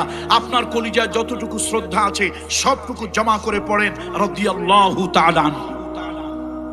এই এত বড় উচ্চ বংশের কুরাইশ বংশ, আব্দে মানাব গোত্রের সন্তান এই আমির হামজা রাদিয়াল্লাহু তাআলা, সেও পালিয়ে পালিয়ে বেড়াচ্ছে। কিছু লোকেরা চলে গেল জীবন বাঁচানোর জন্য, পিঠ বাঁচানোর জন্য চলে গেল ওই আবিসিনিয়ায়। ওখানে গিয়ে তারা শুনতে পারলো যে না, এখন মক্কার পরিস্থিতি ভালো, ওখান থেকে চলে আসছে। চলে এসে দেখলো আল্লাহ, আগে যা পরিস্থিতি ছিল তার থেকেও খারাপ, এখন আর ঘরে ঘুমানো যায় না, রাস্তাঘাটে হাঁটা যায় না, এই জালিমদের অত্যাচারে, জালিমদের নির্যাতনে, জালিমদের মামলা হামলার কারণে। এখন ওরা বলা বলি করতে লাগলো, বলা বলি করতে লাগলো, কি ইসলাম গ্রহণ করলো, এই পাগলামি করার কোনো দরকার ছিল? এই কথাগুলি আল্লাহ তাআলা আরশে আজিমের থেকে শুনতেছেন। কোরআনুল কারীমের ভিতরে একটা সূরা হলো সূরা আল মুমিনুন। কোন সূরা? সূরা আল মুমিনুন। এই সূরার তাফসীর এখনই খোলেন, শানে নজুলটা খোলেন। এই সূরা অবতীর্ণ যখন হলো সূরা আল মুমিনুন, আল্লাহ তাআলা আকাশ থেকে সূরা অবতীর্ণ করলেন। ওই কাফেররা বলা বলি করলো, আগে নেতা ছিল তা ভালো ছিল, আগে ব্যবসায়ী ছিল তা ভালো ছিল, আগে সমাজে প্রভাবশালী ছিল তা ভালো ছিল, কি কালেমা পড়লো, কোন ইসলাম গ্রহণ করলো, এখন আর ঘরে জায়গা হয় না, এখন আর রাতের বেলা ঘরে ঘুমাতে পারে না, এখন আর ব্যবসা বাণিজ্য করতে পারে না, পালিয়ে পালিয়ে বেড়ায়। এই লোকগুলি বরবাদ হয়ে গেল, ধ্বংস হয়ে গেল। আগে যা ছিল ভালো ছিল, এখন কি পাগলে ধরলো, এই কাজগুলি করলো। অর্থাৎ ওদের ধারণা হলো ঈমান এনেছে, বরবাদ হয়ে গেছে, ঈমান এনেছে, ক্ষতিগ্রস্ত হয়ে গেছে, আল্লাহর পক্ষ নিয়েছে, ক্ষতিগ্রস্ত হয়ে গেছে, নবীর পক্ষ নিয়েছে, ক্ষতিগ্রস্ত হয়েছে, ইসলামের পক্ষ নিয়েছে, ক্ষতিগ্রস্ত হয়েছে। এই জন্য কাফেরেরা হাসে, ঠাট্টা করে, বিদ্রুপ করে, আর বলে বরবাদ হয়ে গেছে, বরবাদ হয়ে গেছে। আরশে আজিম থেকে আল্লাহ সহ্য করতে পারলেন না, জিবরাইল অবতীর্ণ করলেন। আল্লাহ সূরা আল মুমিনুনে জানায় দিলেন, কদ আফলাহাল মুমিনুন। পড়েন আমার সঙ্গে সকলে, কদ আফলাহাল মুমিনুন। আমার ওই ইমানদারেরা সফল হয়ে গেছে। তোমরা মনে করছো ক্ষমতার মালিক হলে, তোমরা মনে করছো বাড়ির মালিক হলে, তোমরা মনে করছো গাড়ির মালিক হলে, তোমরা মনে করছো টাকার মালিক হলে, তোমরা মনে করছো অস্ত্রের মালিক হলে, তোমরা মনে করছো রাস্তায় রাহাজানি সন্ত্রাস করলে বোধহয় বিরাট একটা কিছু হয়ে যায়। না, আমার আবু বকর অনেক বড় ছিল, আজকে পালিয়ে পালিয়ে বেড়াচ্ছে। সমাজে অনেক বড় নেতা ছিল, ওমর সিংহ শাবক ছিল, আজকে ইসলামের জন্য পালিয়ে পালিয়ে বেড়াচ্ছে। আমার ওসমান জিন্নুরাইন বিরাট বড় সিআইপি ব্যবসায়ী ছিল, আজকে দ্বীনের জন্য, ইসলামের জন্য, মুহাম্মদ রাসূলুল্লাহর জন্য পালিয়ে পালিয়ে বেড়াচ্ছে। তোমরা মনে মনে ভেবেছো এরা বরবাদ হয়ে গেছে, ক্ষতিগ্রস্ত হয়ে গেছে, মামলা হামলায় জর্জরিত হয়ে গেছে, রাতের বেলা ঘরে ঘুমাতে পারে না, পাহাড়ে পাহাড়ে গিয়া এখানে সেখানে গিয়ে রাত্রি কাটায়। ও জালিমেরা, এ জালিমেরা, এ সন্ত্রাসীরা, ভালো করে শুনে রাখ, তোরা সফল হস নাই। তোদের এই সফলতা 2 দিনের, তোদের এই সফলতা দুনিয়ার। আর আমার এই ইমানদারেরা, আমি আল্লাহ শপথ করে বললাম, কদ আফলাহাল মুমিনুন। আমার এই ইমানদারগুলি, এই মুমিনগুলি তারা সফল হয়ে গেছে, সফল হয়ে যাবে, এ কথা, সফল হয়ে যাবে এ কথা। কাদ কাদ আপনারা বুঝবেন, আলেমরা বুঝবে। ফেলে মাজি মুজারের আগে যদি কাদ আসে তাহলে কি অর্থ দেয়, এটা আলেমরা বুঝবে, আপনারা বুঝবেন না। কাদ আফলাহাল মুমিনুন। নিশ্চিতভাবে আমার এই ইমানদারগুলি যারা পালিয়ে বেড়াচ্ছে তোদের সন্ত্রাসের ভয়ে, তোদের রাহাজানির ভয়ে, তোদের মামলার ভয়ে, তোদের হামলার ভয়ে, তোদের অত্যাচারের ভয়ে, তোদের নির্যাতনের ভয়ে যারা পালিয়ে বেড়াচ্ছে, আমি আল্লাহ আরশে আজিম থেকে ঘোষণা দিলাম কাদ ওরা সফল হয়ে গেছে। হবে কথা আল্লাহ বলেন নাই, হবে আল্লাহ এ কথা বলেন নাই, কি হয়েছে? হয়ে গেছে। দেখেন না ইমাম সাহেব আজানের পরে মুয়াজ্জিন কি বলে? কাদ বলেন না, কাদ। এই যে আজ নামাজ, কাদ কামাতিস সালাহ, এই কারা আসো? ইমাম সাহেব মুসল্লায় দাঁড়াইছে, নামাজের সবকিছু প্রস্তুত, কাদ কাদ কামাতিস সালাহ, নিশ্চিত ভাবে নামাজ দাঁড়িয়ে গিয়েছে। এখন ইমাম সাহেব কি করে বলেন তো? আল্লাহু আকবার। উইদিন ফিউ সেকেন্ডস ইমাম সাহেব বলে আল্লাহু আকবার। তাহলে বন্ধুরা আমার, কোরআনুল কারীমে আল্লাহ তাআলা বলছেন, শোনো তোমরা কাদেরকে অভিভাবক বানাও, কাদেরকে তোমরা গার্ডিয়ান বানাও। আমি আল্লাহর অভিভাবক বানাও, আমি আল্লাহকে গার্ডিয়ান বানাও। এরা হলো ক্ষণস্থায়ী, আমি আল্লাহ হলাম চিরস্থায়ী। এরা কি? পৃথিবী হলো ক্ষণস্থায়ী, আমি আল্লাহ হলাম কি? চিরস্থায়ী। বন্ধুত্ব যদি করতে চাও, সম্পর্ক যদি করতে চাও, প্রেমের ডুরি যদি লাগাতে চাও, প্রেমের বন্ধন যদি করতে চাও, আমি আল্লাহর সাথে করো। হুয়াল আউয়ালু ওয়াল আখিরু ওয়াজ যাহিরু ওয়াল বাতিন ওয়া হুয়া আলা কুল্লি শাইইন কাদির ইন্নাল্লাহা ইয়াফআলু মা ইয়াশা। আমি তো আল্লাহ, সেই আল্লাহ, আমি তো সেই আল্লাহ। পৃথিবীর বিভিন্ন জাতিকে আমি আল্লাহ উত্থান দিয়েছি, পতন দিয়েছি। পৃথিবীর অনেক জাতিকে ইতিহাস থেকে আমি আল্লাহ তাআলা নিশ্চিহ্ন করে দিয়েছি। সুতরাং অভিভাবক কাকে বানাতে হবে বলেন তো? অভিভাবক কাকে বানাতে হবে?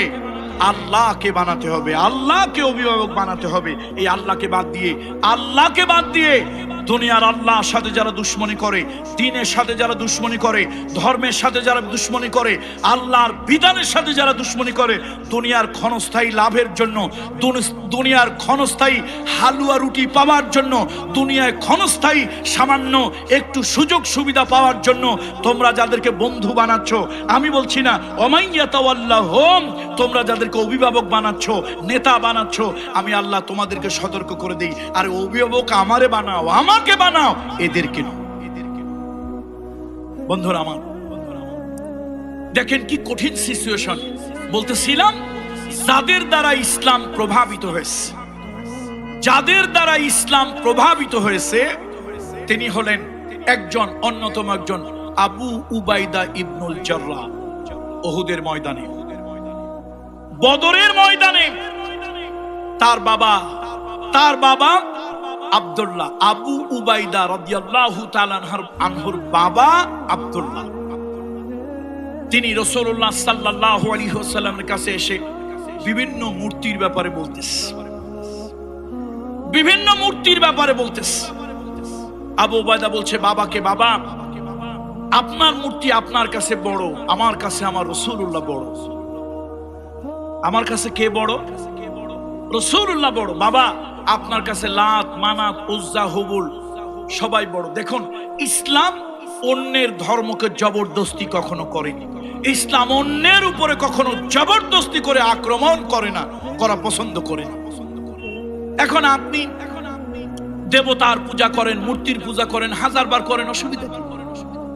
কিন্তু বাবা আমি তো জেনে বুঝেই আল্লাহকে ইলাহ বলে মেনে নিয়েছি, আল্লাহকে রব বলে মেনে নিয়েছি, মুহাম্মদ রাসূলুল্লাহ সাল্লাল্লাহু আলাইহি ওয়াসাল্লাম আমি তো তাকে নবী বলে মেনে নিয়েছি। বাবা আপনি এখানে এসে কেন ডিস্টার্ব করছেন?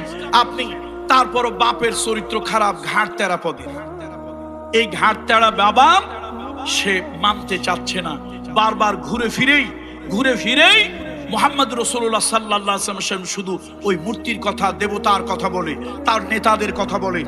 হযরত আবু উবাইদা খুব অসন্তুষ্ট হলেন, বাবাকে একবার, দুইবার, তিনবার নিবৃত করতে চাইলেন। তিনি চিন্তায় পড়ে গেলেন, একদিকে জন্মদাতা পিতা, আর একদিকে হলো ঈমানি রুহানি পিতা। জন্মদাতা পিতার নাম কি? আব্দুল্লাহ। আর রুহানি পিতা, ঈমানের পিতার নাম কি? মুহাম্মাদুর রাসূলুল্লাহ সাল্লাল্লাহু আলাইহি ওয়াসাল্লাম তিনি তাকে নিবৃত করার চেষ্টা করলেন, কিন্তু পারলেন না। বরং বাপ এবার একটু আগায় গেল, বাপ একটু অগ্রসর হলো, রাসূলুল্লাহর উপরে আক্রমণাত্মক স্বভাব, আল্লাহর হাবিবের উপরে আক্রমণের মনোভাব নিয়ে গিয়ে এলো। এতক্ষণ পর্যন্ত আবু উবাইদা ধৈর্য ধারণ করেছিল, আবু উবাইদা রাদিয়াল্লাহু তাআলা সহ্য করেছিল। এবার আর তিনি সহ্য করতে পারলেন না, তরবারি বের করলেন, একটা আঘাত করলেন, বাপের দেহ এখানে পড়ে রইল, কল্লাটা ছিটকে 10-20 হাত দূরে চলে গেল, 10-20 হাত দূরে চলে গেছে। বন্ধুরা আমার, মুরব্বীরা আমার, বদরের যুদ্ধে মাত্র 313 জন মুসলমান, আল্লাহ তাআলা আকাশ থেকে তাদের জন্য আল্লাহ তাআলা ফেরেশতা নাজিল করেছিলেন।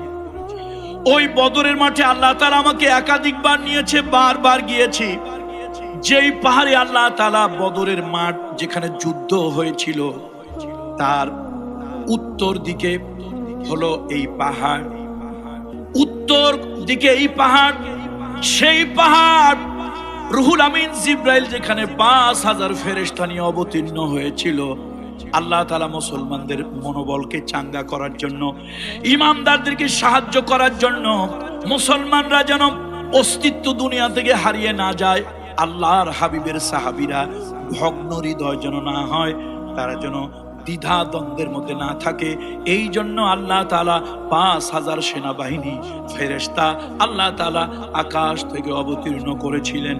বন্ধুরা আমার, সেই বদরের প্রান্তরে আবু উবাইদা ইবনুল জাররাহ তার পিতাকে আল্লাহ নবীর উপরে আক্রমণ করার কারণে, রাসূলুল্লাহর সাথে বেয়াদবি করার কারণে, রাসূলুল্লাহর শানে অসম্মানজনক আচরণ করার কারণে একবার, দুইবার, তিনবার বাবাকে বুঝাইছেন, বাবার সঙ্গে ভালো ব্যবহার করেছেন।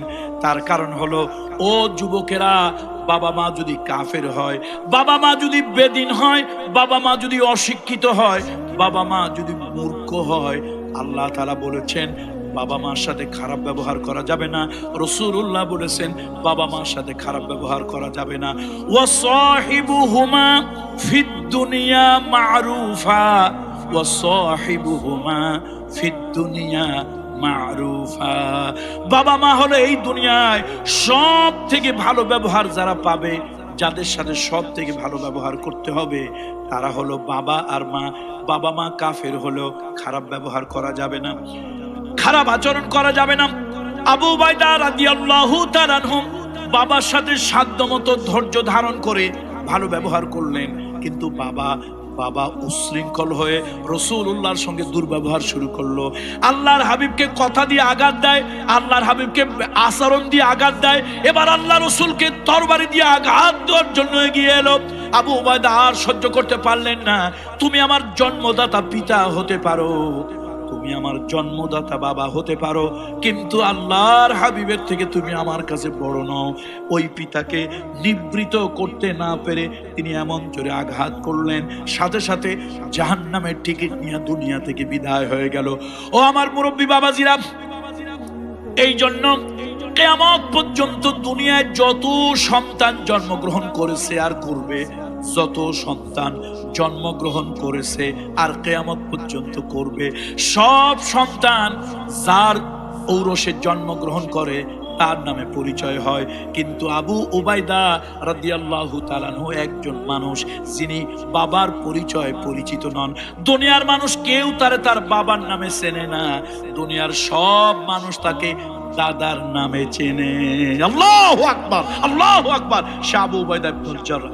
বন্ধুরা আমার, মুরব্বিরা আমার, আল্লাহ তাআলা তার ব্যাপারে কোরআনুল কারীমের সূরা মুজাদালা, কোরআনুল কারীমের সূরা মুজাদালা আল্লাহ তাআলা যার ব্যাপারে অবতীর্ণ করলেন, এই যে আঘাত করলেন, বাবা মারা গেল, সব জায়গায় সংবাদ ছড়ায় গেল।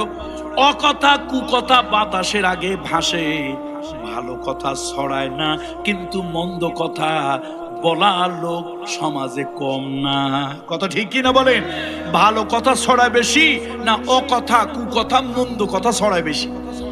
এই বাতাসের আগে কথা চলে গেছে গোটা আরবের ভিতরে, দেখো মুহাম্মদ সাল্লাল্লাহু আলাইহি ওয়াসাল্লাম মানবতার কথা বলে, সে কিসের মানবতা পালন করবে?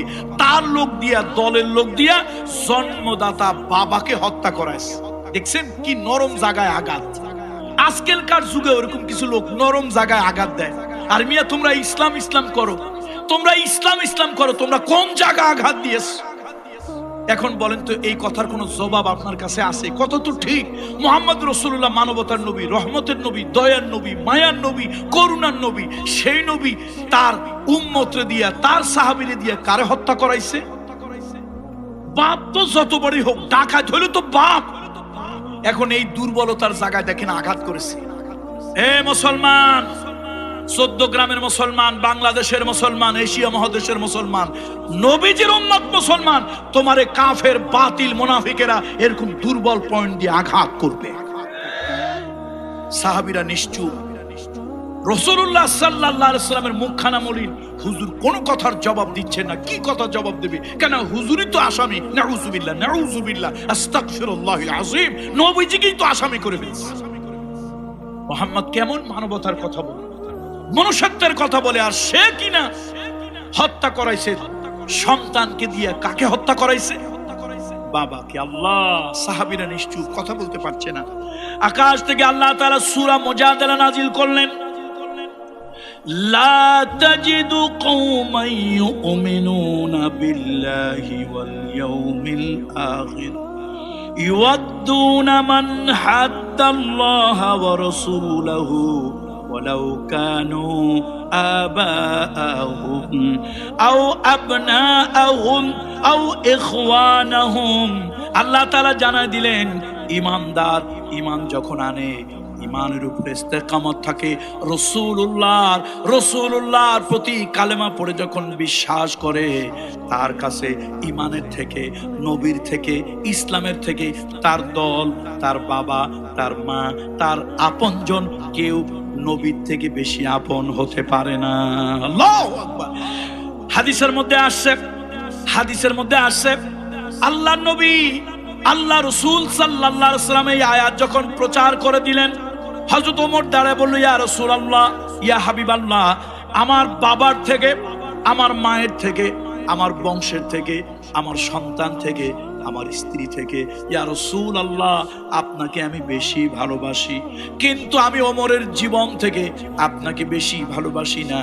আমার জীবনটা আগে, তারপরে মুহাম্মদ রাসূলুল্লাহ সাল্লাল্লাহু আলাইহি ওয়াসাল্লাম। কিন্তু আমি আল্লাহর নামে শপথ করে বলি, আমার বাবার থেকে নবীজি বড়, আমার মায়ের থেকে নবীজি বড়, আমার সন্তানের থেকে নবীজি বড়। আমি সন্তান ত্যাগ করতে পারি, বাবা মা ত্যাগ করতে পারি, রাসূলুল্লাহ ত্যাগ করতে পারি না। আল্লাহ নবী বলেন, ও ওমর, তুমি এখনো পুরোপুরি ইমানদার হও নাই। আল্লাহু আকবার। ওমর, এখনো তুমি পুরোপুরি ইমানদার হও নাই, এখনো তুমি পুরোপুরি ইমানদার হতে পারো নাই।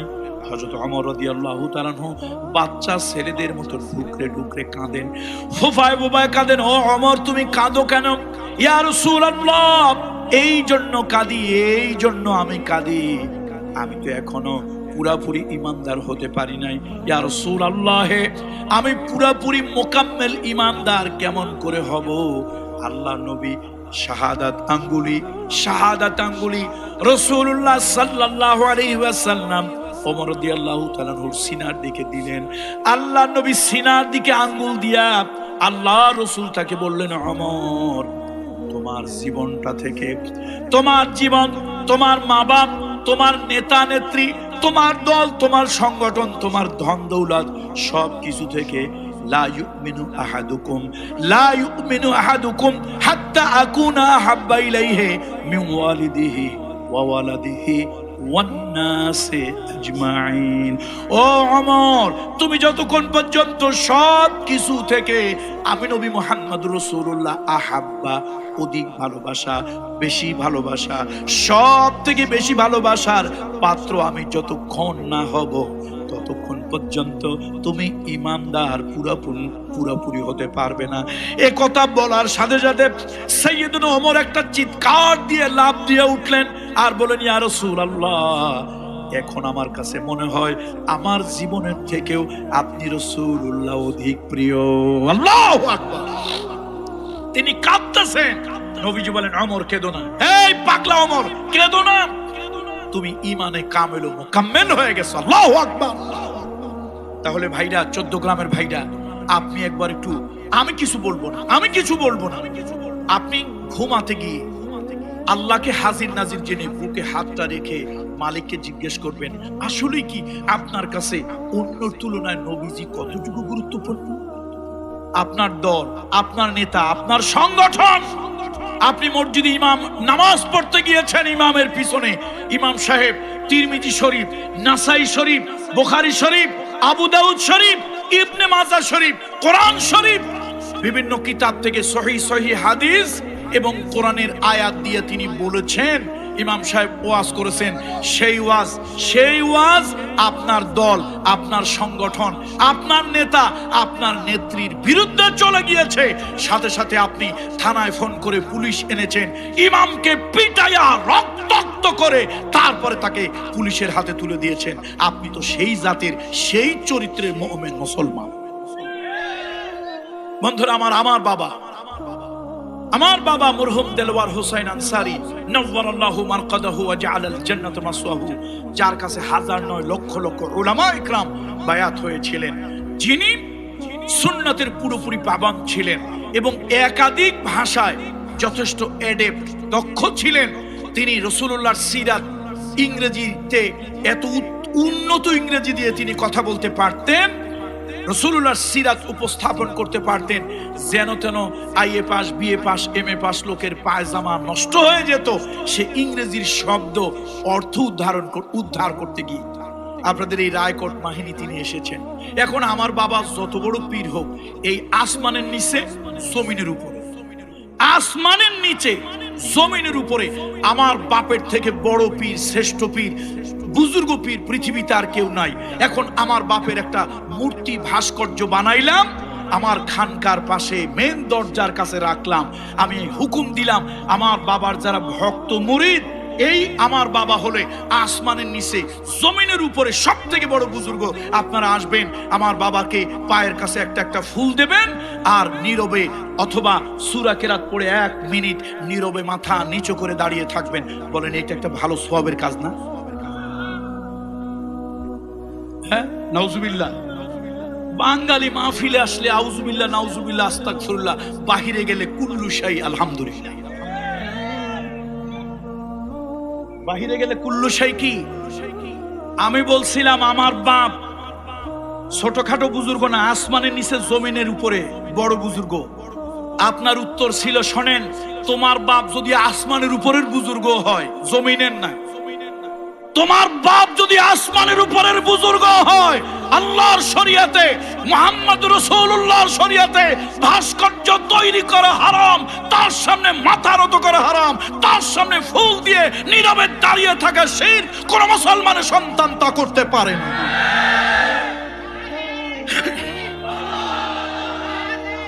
বন্ধুরা আমার, এই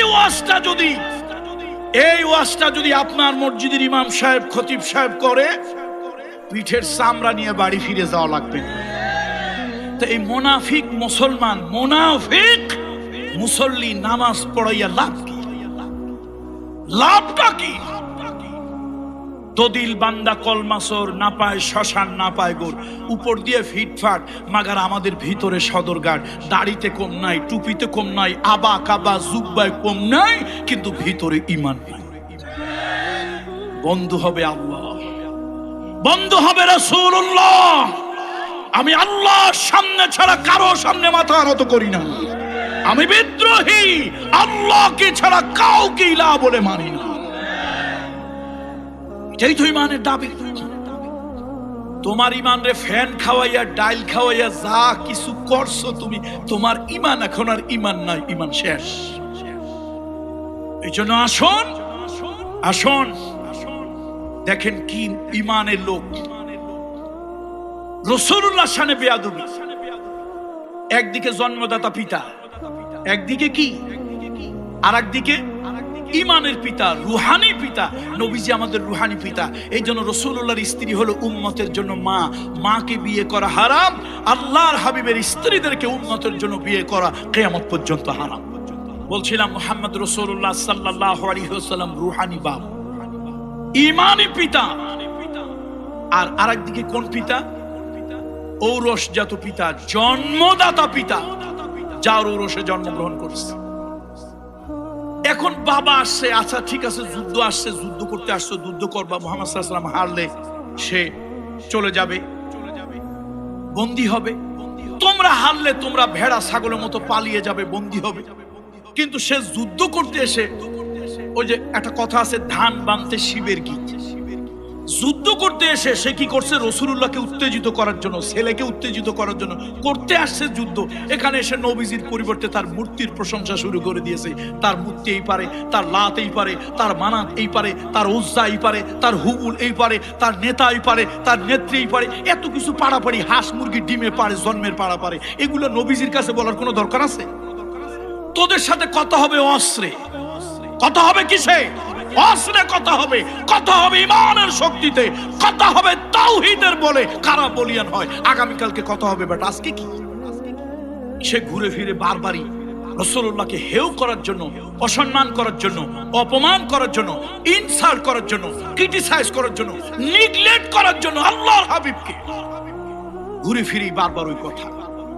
আবু উবাইদা বাপকে সান্ত্বনা দিচ্ছে, বাবা আপনি যেহেতু আবু সুফিয়ানের দলে আসছেন, আবু জাহেলের দলে আসছেন, দেখা হবে ময়দানে, কথা হবে তরবারিতে, বাবা আপনি চলে যান প্লিজ।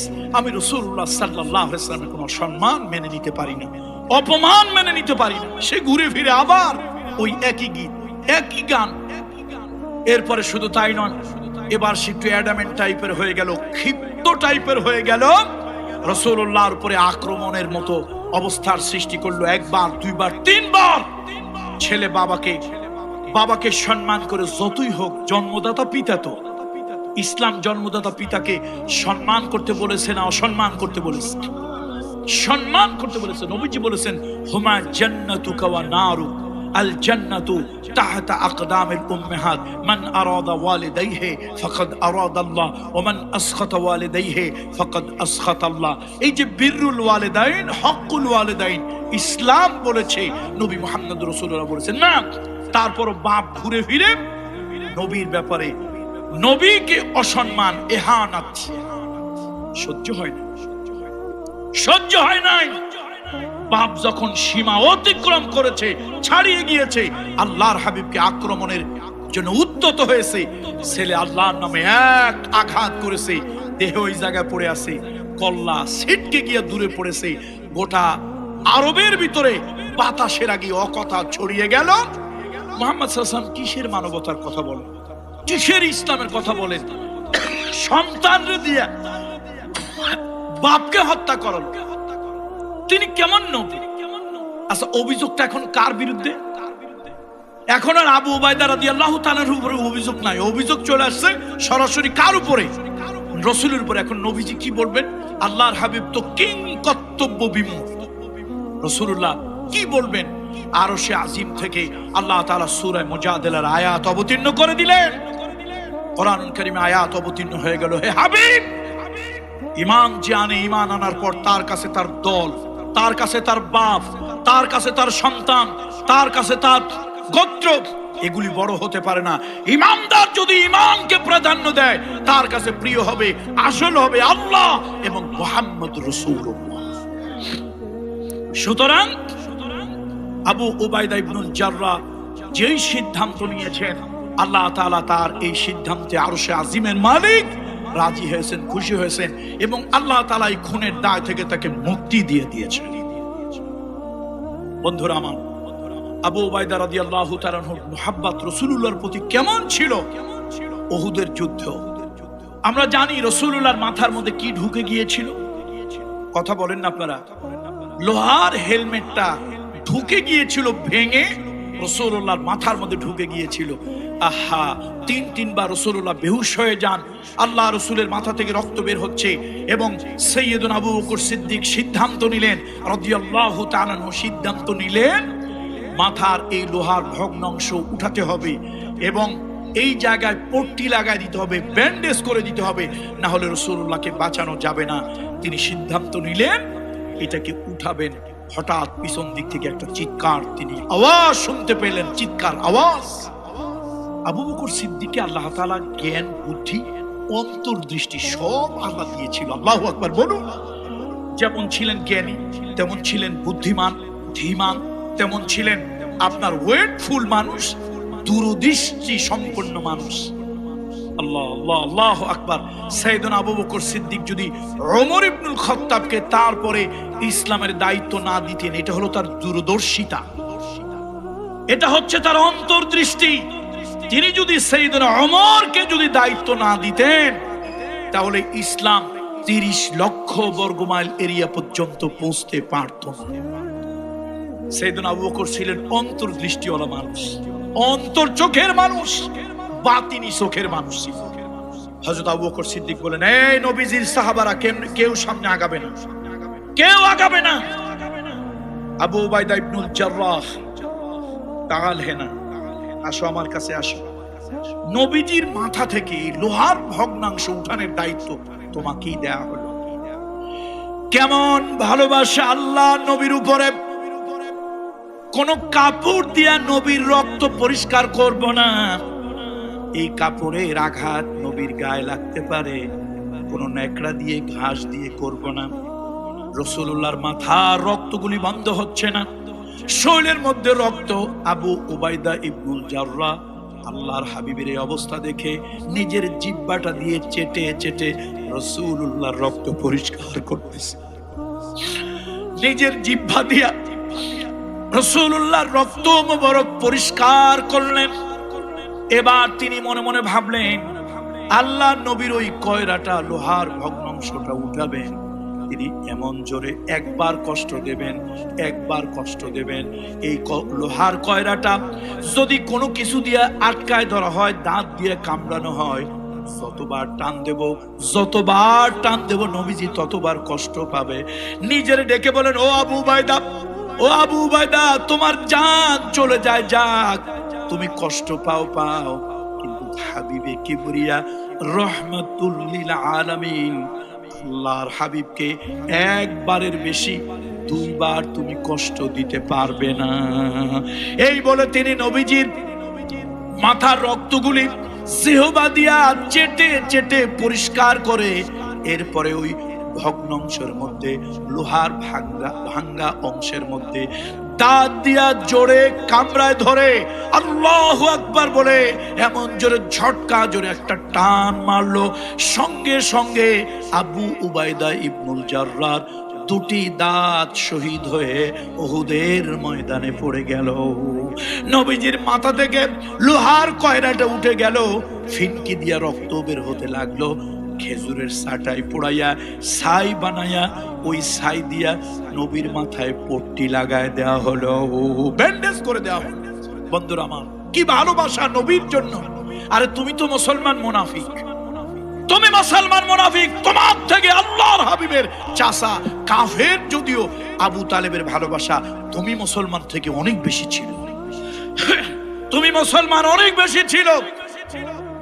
ঢাকার প্রেস ক্লাবে, নাম বলবো না, আমি কোরআনের দাওয়াত দিতে আসছি, অন্ধকার হৃদয়কে আলোকিত করতে আসছি। আমি রাজনীতি করার জন্য অথবা কোনো দলকে উঠানোর জন্য, কোনো দলকে নামানোর জন্য আসি না, এই জন্য নাম বলি।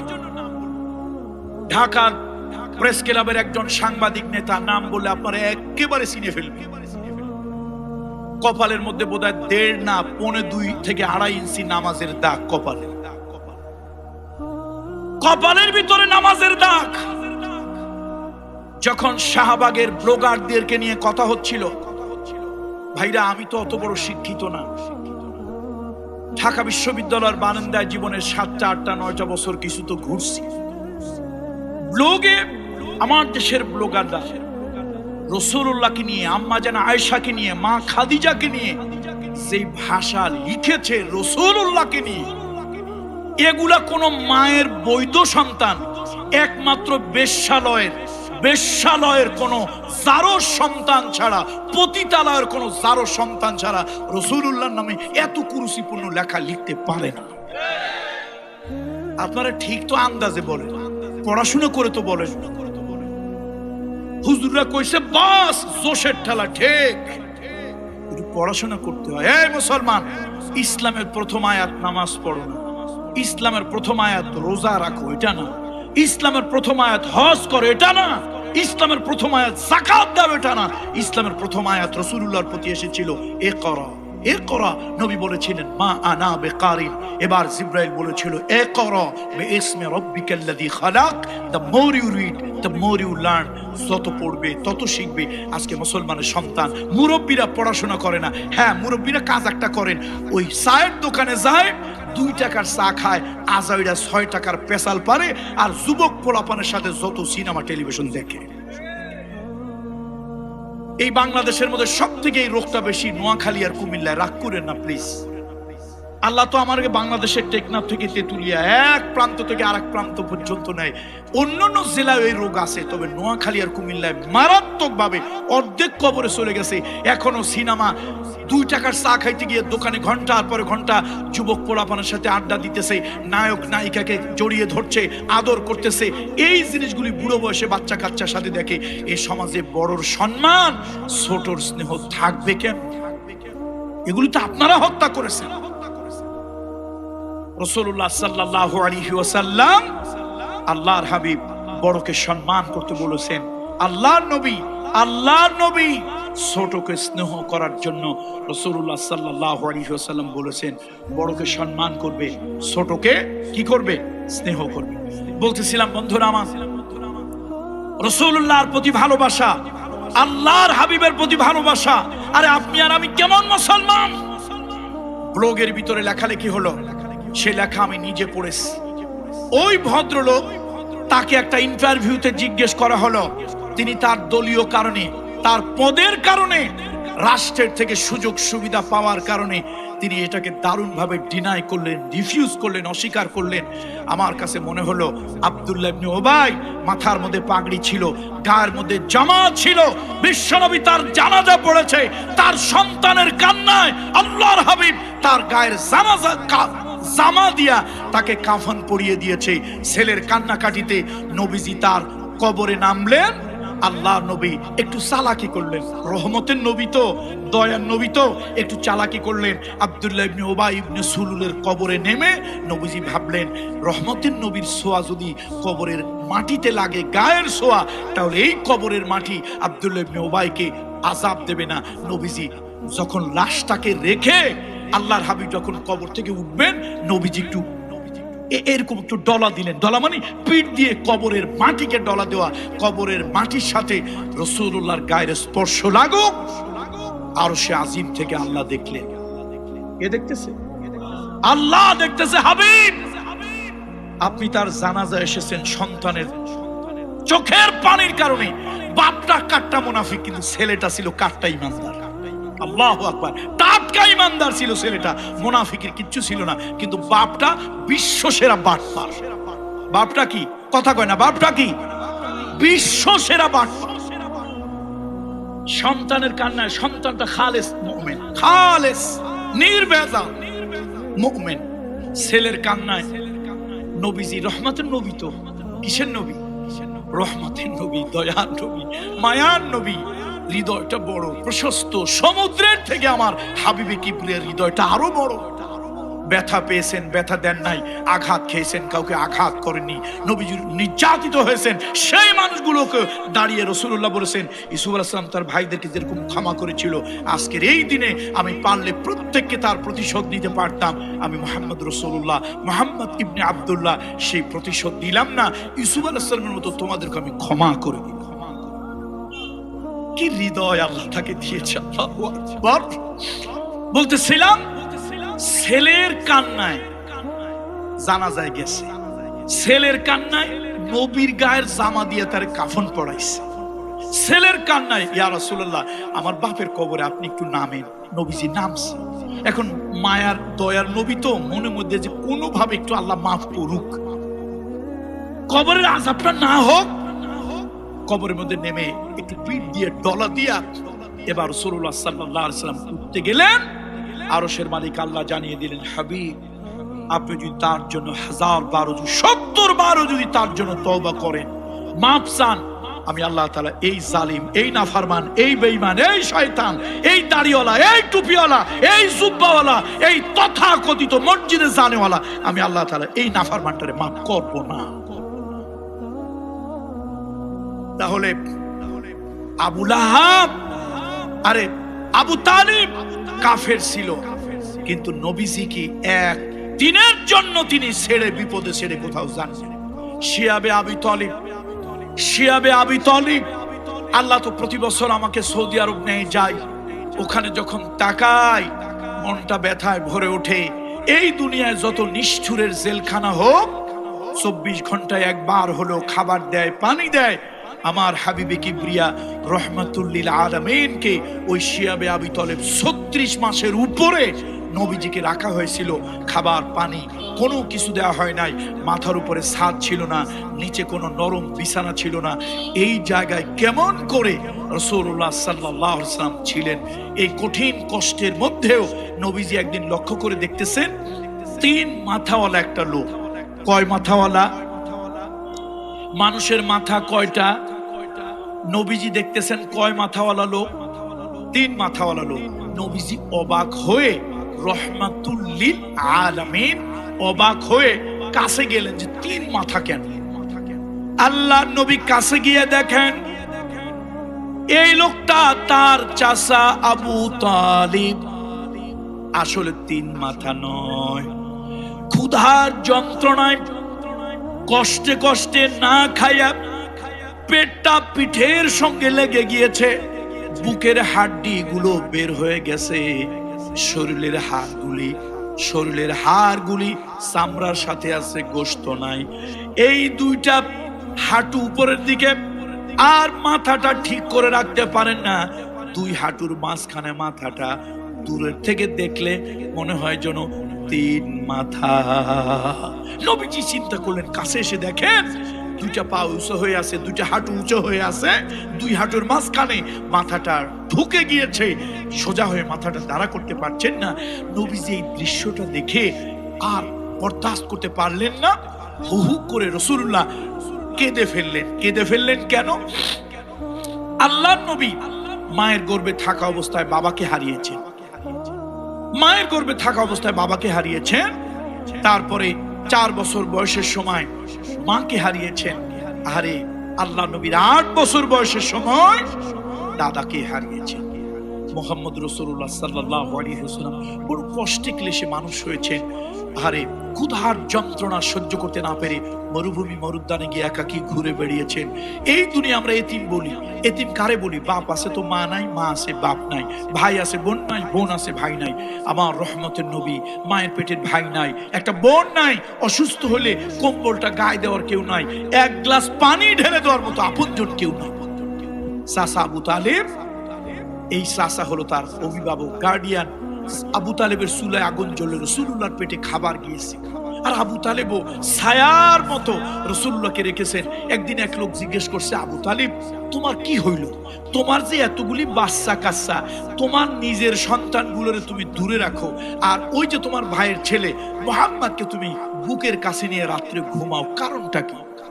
আবু তালেব বলে, চোখের পানি ছেড়ে দিয়ে আবু তালেব বলছে, দেখো আমার ছেলে পেলেদের বাবা মা আছে, আমার সন্তানের বাবা মা আছে, ওরা দূরে থাকলেও বাবা মার অভাব বুঝবে না। কিন্তু আমার এতিম মুহাম্মদ বাবা নাই, মা নাই, দাদা নাই। আমি এই এতিমটারে আমার বুকের কাছে নিয়ে শুই, যাতে ওর দিলের মধ্যে অভাব অনুভূত না হয়। নবীজি এত আদর করেছেন আবু তালিব। এই আবু তালিবকে ওই অবস্থায় দেখে নবীজি সহ্য করতে পারে না। এমনি তো হাবিবে কিবরিয়ার দিলটা নরম, আর যেই চাচা মায়ের আদর দিয়েছে, বাবার স্নেহ দিয়েছে, দাদার ভালোবাসা দিয়েছে, সেই চাচার এই 2 অবস্থা দেখে নবীজি ঢুকরে ঢুকরে কেঁদে বলতেছেন, চাচা আমাদেরকে এই আবু সুফিয়ান, এই গভর্নমেন্ট, এই সরকারের হেডের নাম কি? সরকারের প্রধানের নাম কি? কথা কয় না, আবু সুফিয়ান। চাচা এই সরকার আবু জাহেল, আবু লাহাব, উতবা, সাইবা, তাদের সেলা সামুন্ডা, এই আবু সুফিয়ানের সরকার আমাদেরকে অবরুদ্ধ করেছে, অবরোধ করেছে, কষ্ট দিয়েছে। চাচা আপনাকে তো অবরোধ করে নাই, আপনি এই জায়গায় কেন কষ্ট পান? আবু তালিব চোখের পানি ছেড়ে দিয়ে বলতেছে, মুহাম্মদ, তোমার কি মনে আছে তোমার বয়স যখন 8 বছর আমার বাবা ওই কাবার ছায়ায় আমার এই হাতখানা তোমার মাথার উপরে রেখে বলেছিল, এ আবু তালিব, এই বাইতুল্লাহর প্রভুকে সাক্ষী রাখলাম, ইব্রাহিমের খোদাকে সাক্ষী রাখলাম, ইসমাইলের খোদাকে সাক্ষী রাখলাম, আমার এই এতিমটার মাথায় তোমার হাত দিলাম, যতদিন বেঁচে থাকো এই এতিমটার উপরে তুমি ছায়া হয়ে আশ্রয় হয়ে থাকবে। আমি কাফের হইতে পারি, কাফের হতে পারি, কিন্তু বাবার সেই বাবার যে ওসিয়ত ভঙ্গ করতে পারি না। বাবা, আমি যদি মরেও যাই মুহাম্মদ, আমি তোমাকে ছাড়বো। তুমি রাসূলুল্লাহকে গালি দেয়, আম্মা জান আয়েশাকে গালি দেয়, তুমি একজন নামাজি, তুমি একজন নেতা, তুমি একজন মন্ত্রীর পদমর্যাদার লোক, তুমি তোমার হালুয়া রুটির কারণে তুমি চোখে দেখো না, আল্লাহর কসম কিয়ামতের দিন আল্লাহ তোমাকে অন্ধ বানায় উঠাবে। কথা কি আমার না কোরআনের? এই দুনিয়ায় যারা চোখ থাকতে দেখে না, কান থাকতে শোনে না, আল্লাহর দ্বীনের বিরোধিতা হয়, ইসলামের বিরোধিতা হয়, নবীর বিরোধিতা হয়, চোখ থাকার পরও যারা দেখে না, আল্লাহ বলেছেন আমি আল্লাহ কিয়ামতের ময়দানে এই জালিমগুলোকে, সীমা লঙ্ঘন করি, এই মুনাফিকগুলোকে, এই হিপোক্রেটগুলোকে, এই ভণ্ডগুলোকে, এই প্রতারকগুলোকে আমি আল্লাহ কিয়ামতের ময়দানে অন্ধ বানায় উঠাবো। তারা ওরা বলবে, রব্বি লিমা হাসারতানি আ'মা ওয়াকাদ কুনতু বাসীরা। কোরআন শরীফের আয়াত কিনা বলে, হে মালিক, আমি তো দুনিয়ায় চক্ষুষ্মান ছিলাম, কেন আপনি আমাকে লেমা হাসারতানি আ'মা, এই কিয়ামতে কেন আপনি আমার অন্ধ বানায় উঠাইলেন? আল্লাহ তাআলা বললেন, তোর চোখ ছিল কিন্তু তুই পশু জানোয়ারের থেকেও খারাপ ছিলি। চোখ ছিল, এই চোখ দিয়ে তুই উপলব্ধি করতে পারিস নাই। কান ছিল, এই কান দিয়ে তুই শুনতে পারিস নাই।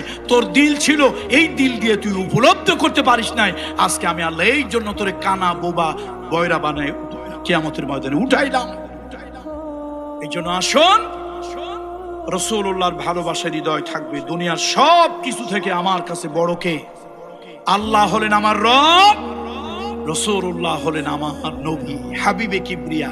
সুতরাং আমি আমার অভিভাবক আল্লাহকে বানিয়েছি, আমার অভিভাবক আল্লাহকে বানিয়েছি, আমার পরকালীন জীবনের শাফাআতকারী আমি মুহাম্মদ রাসূলুল্লাহকে বানিয়েছি।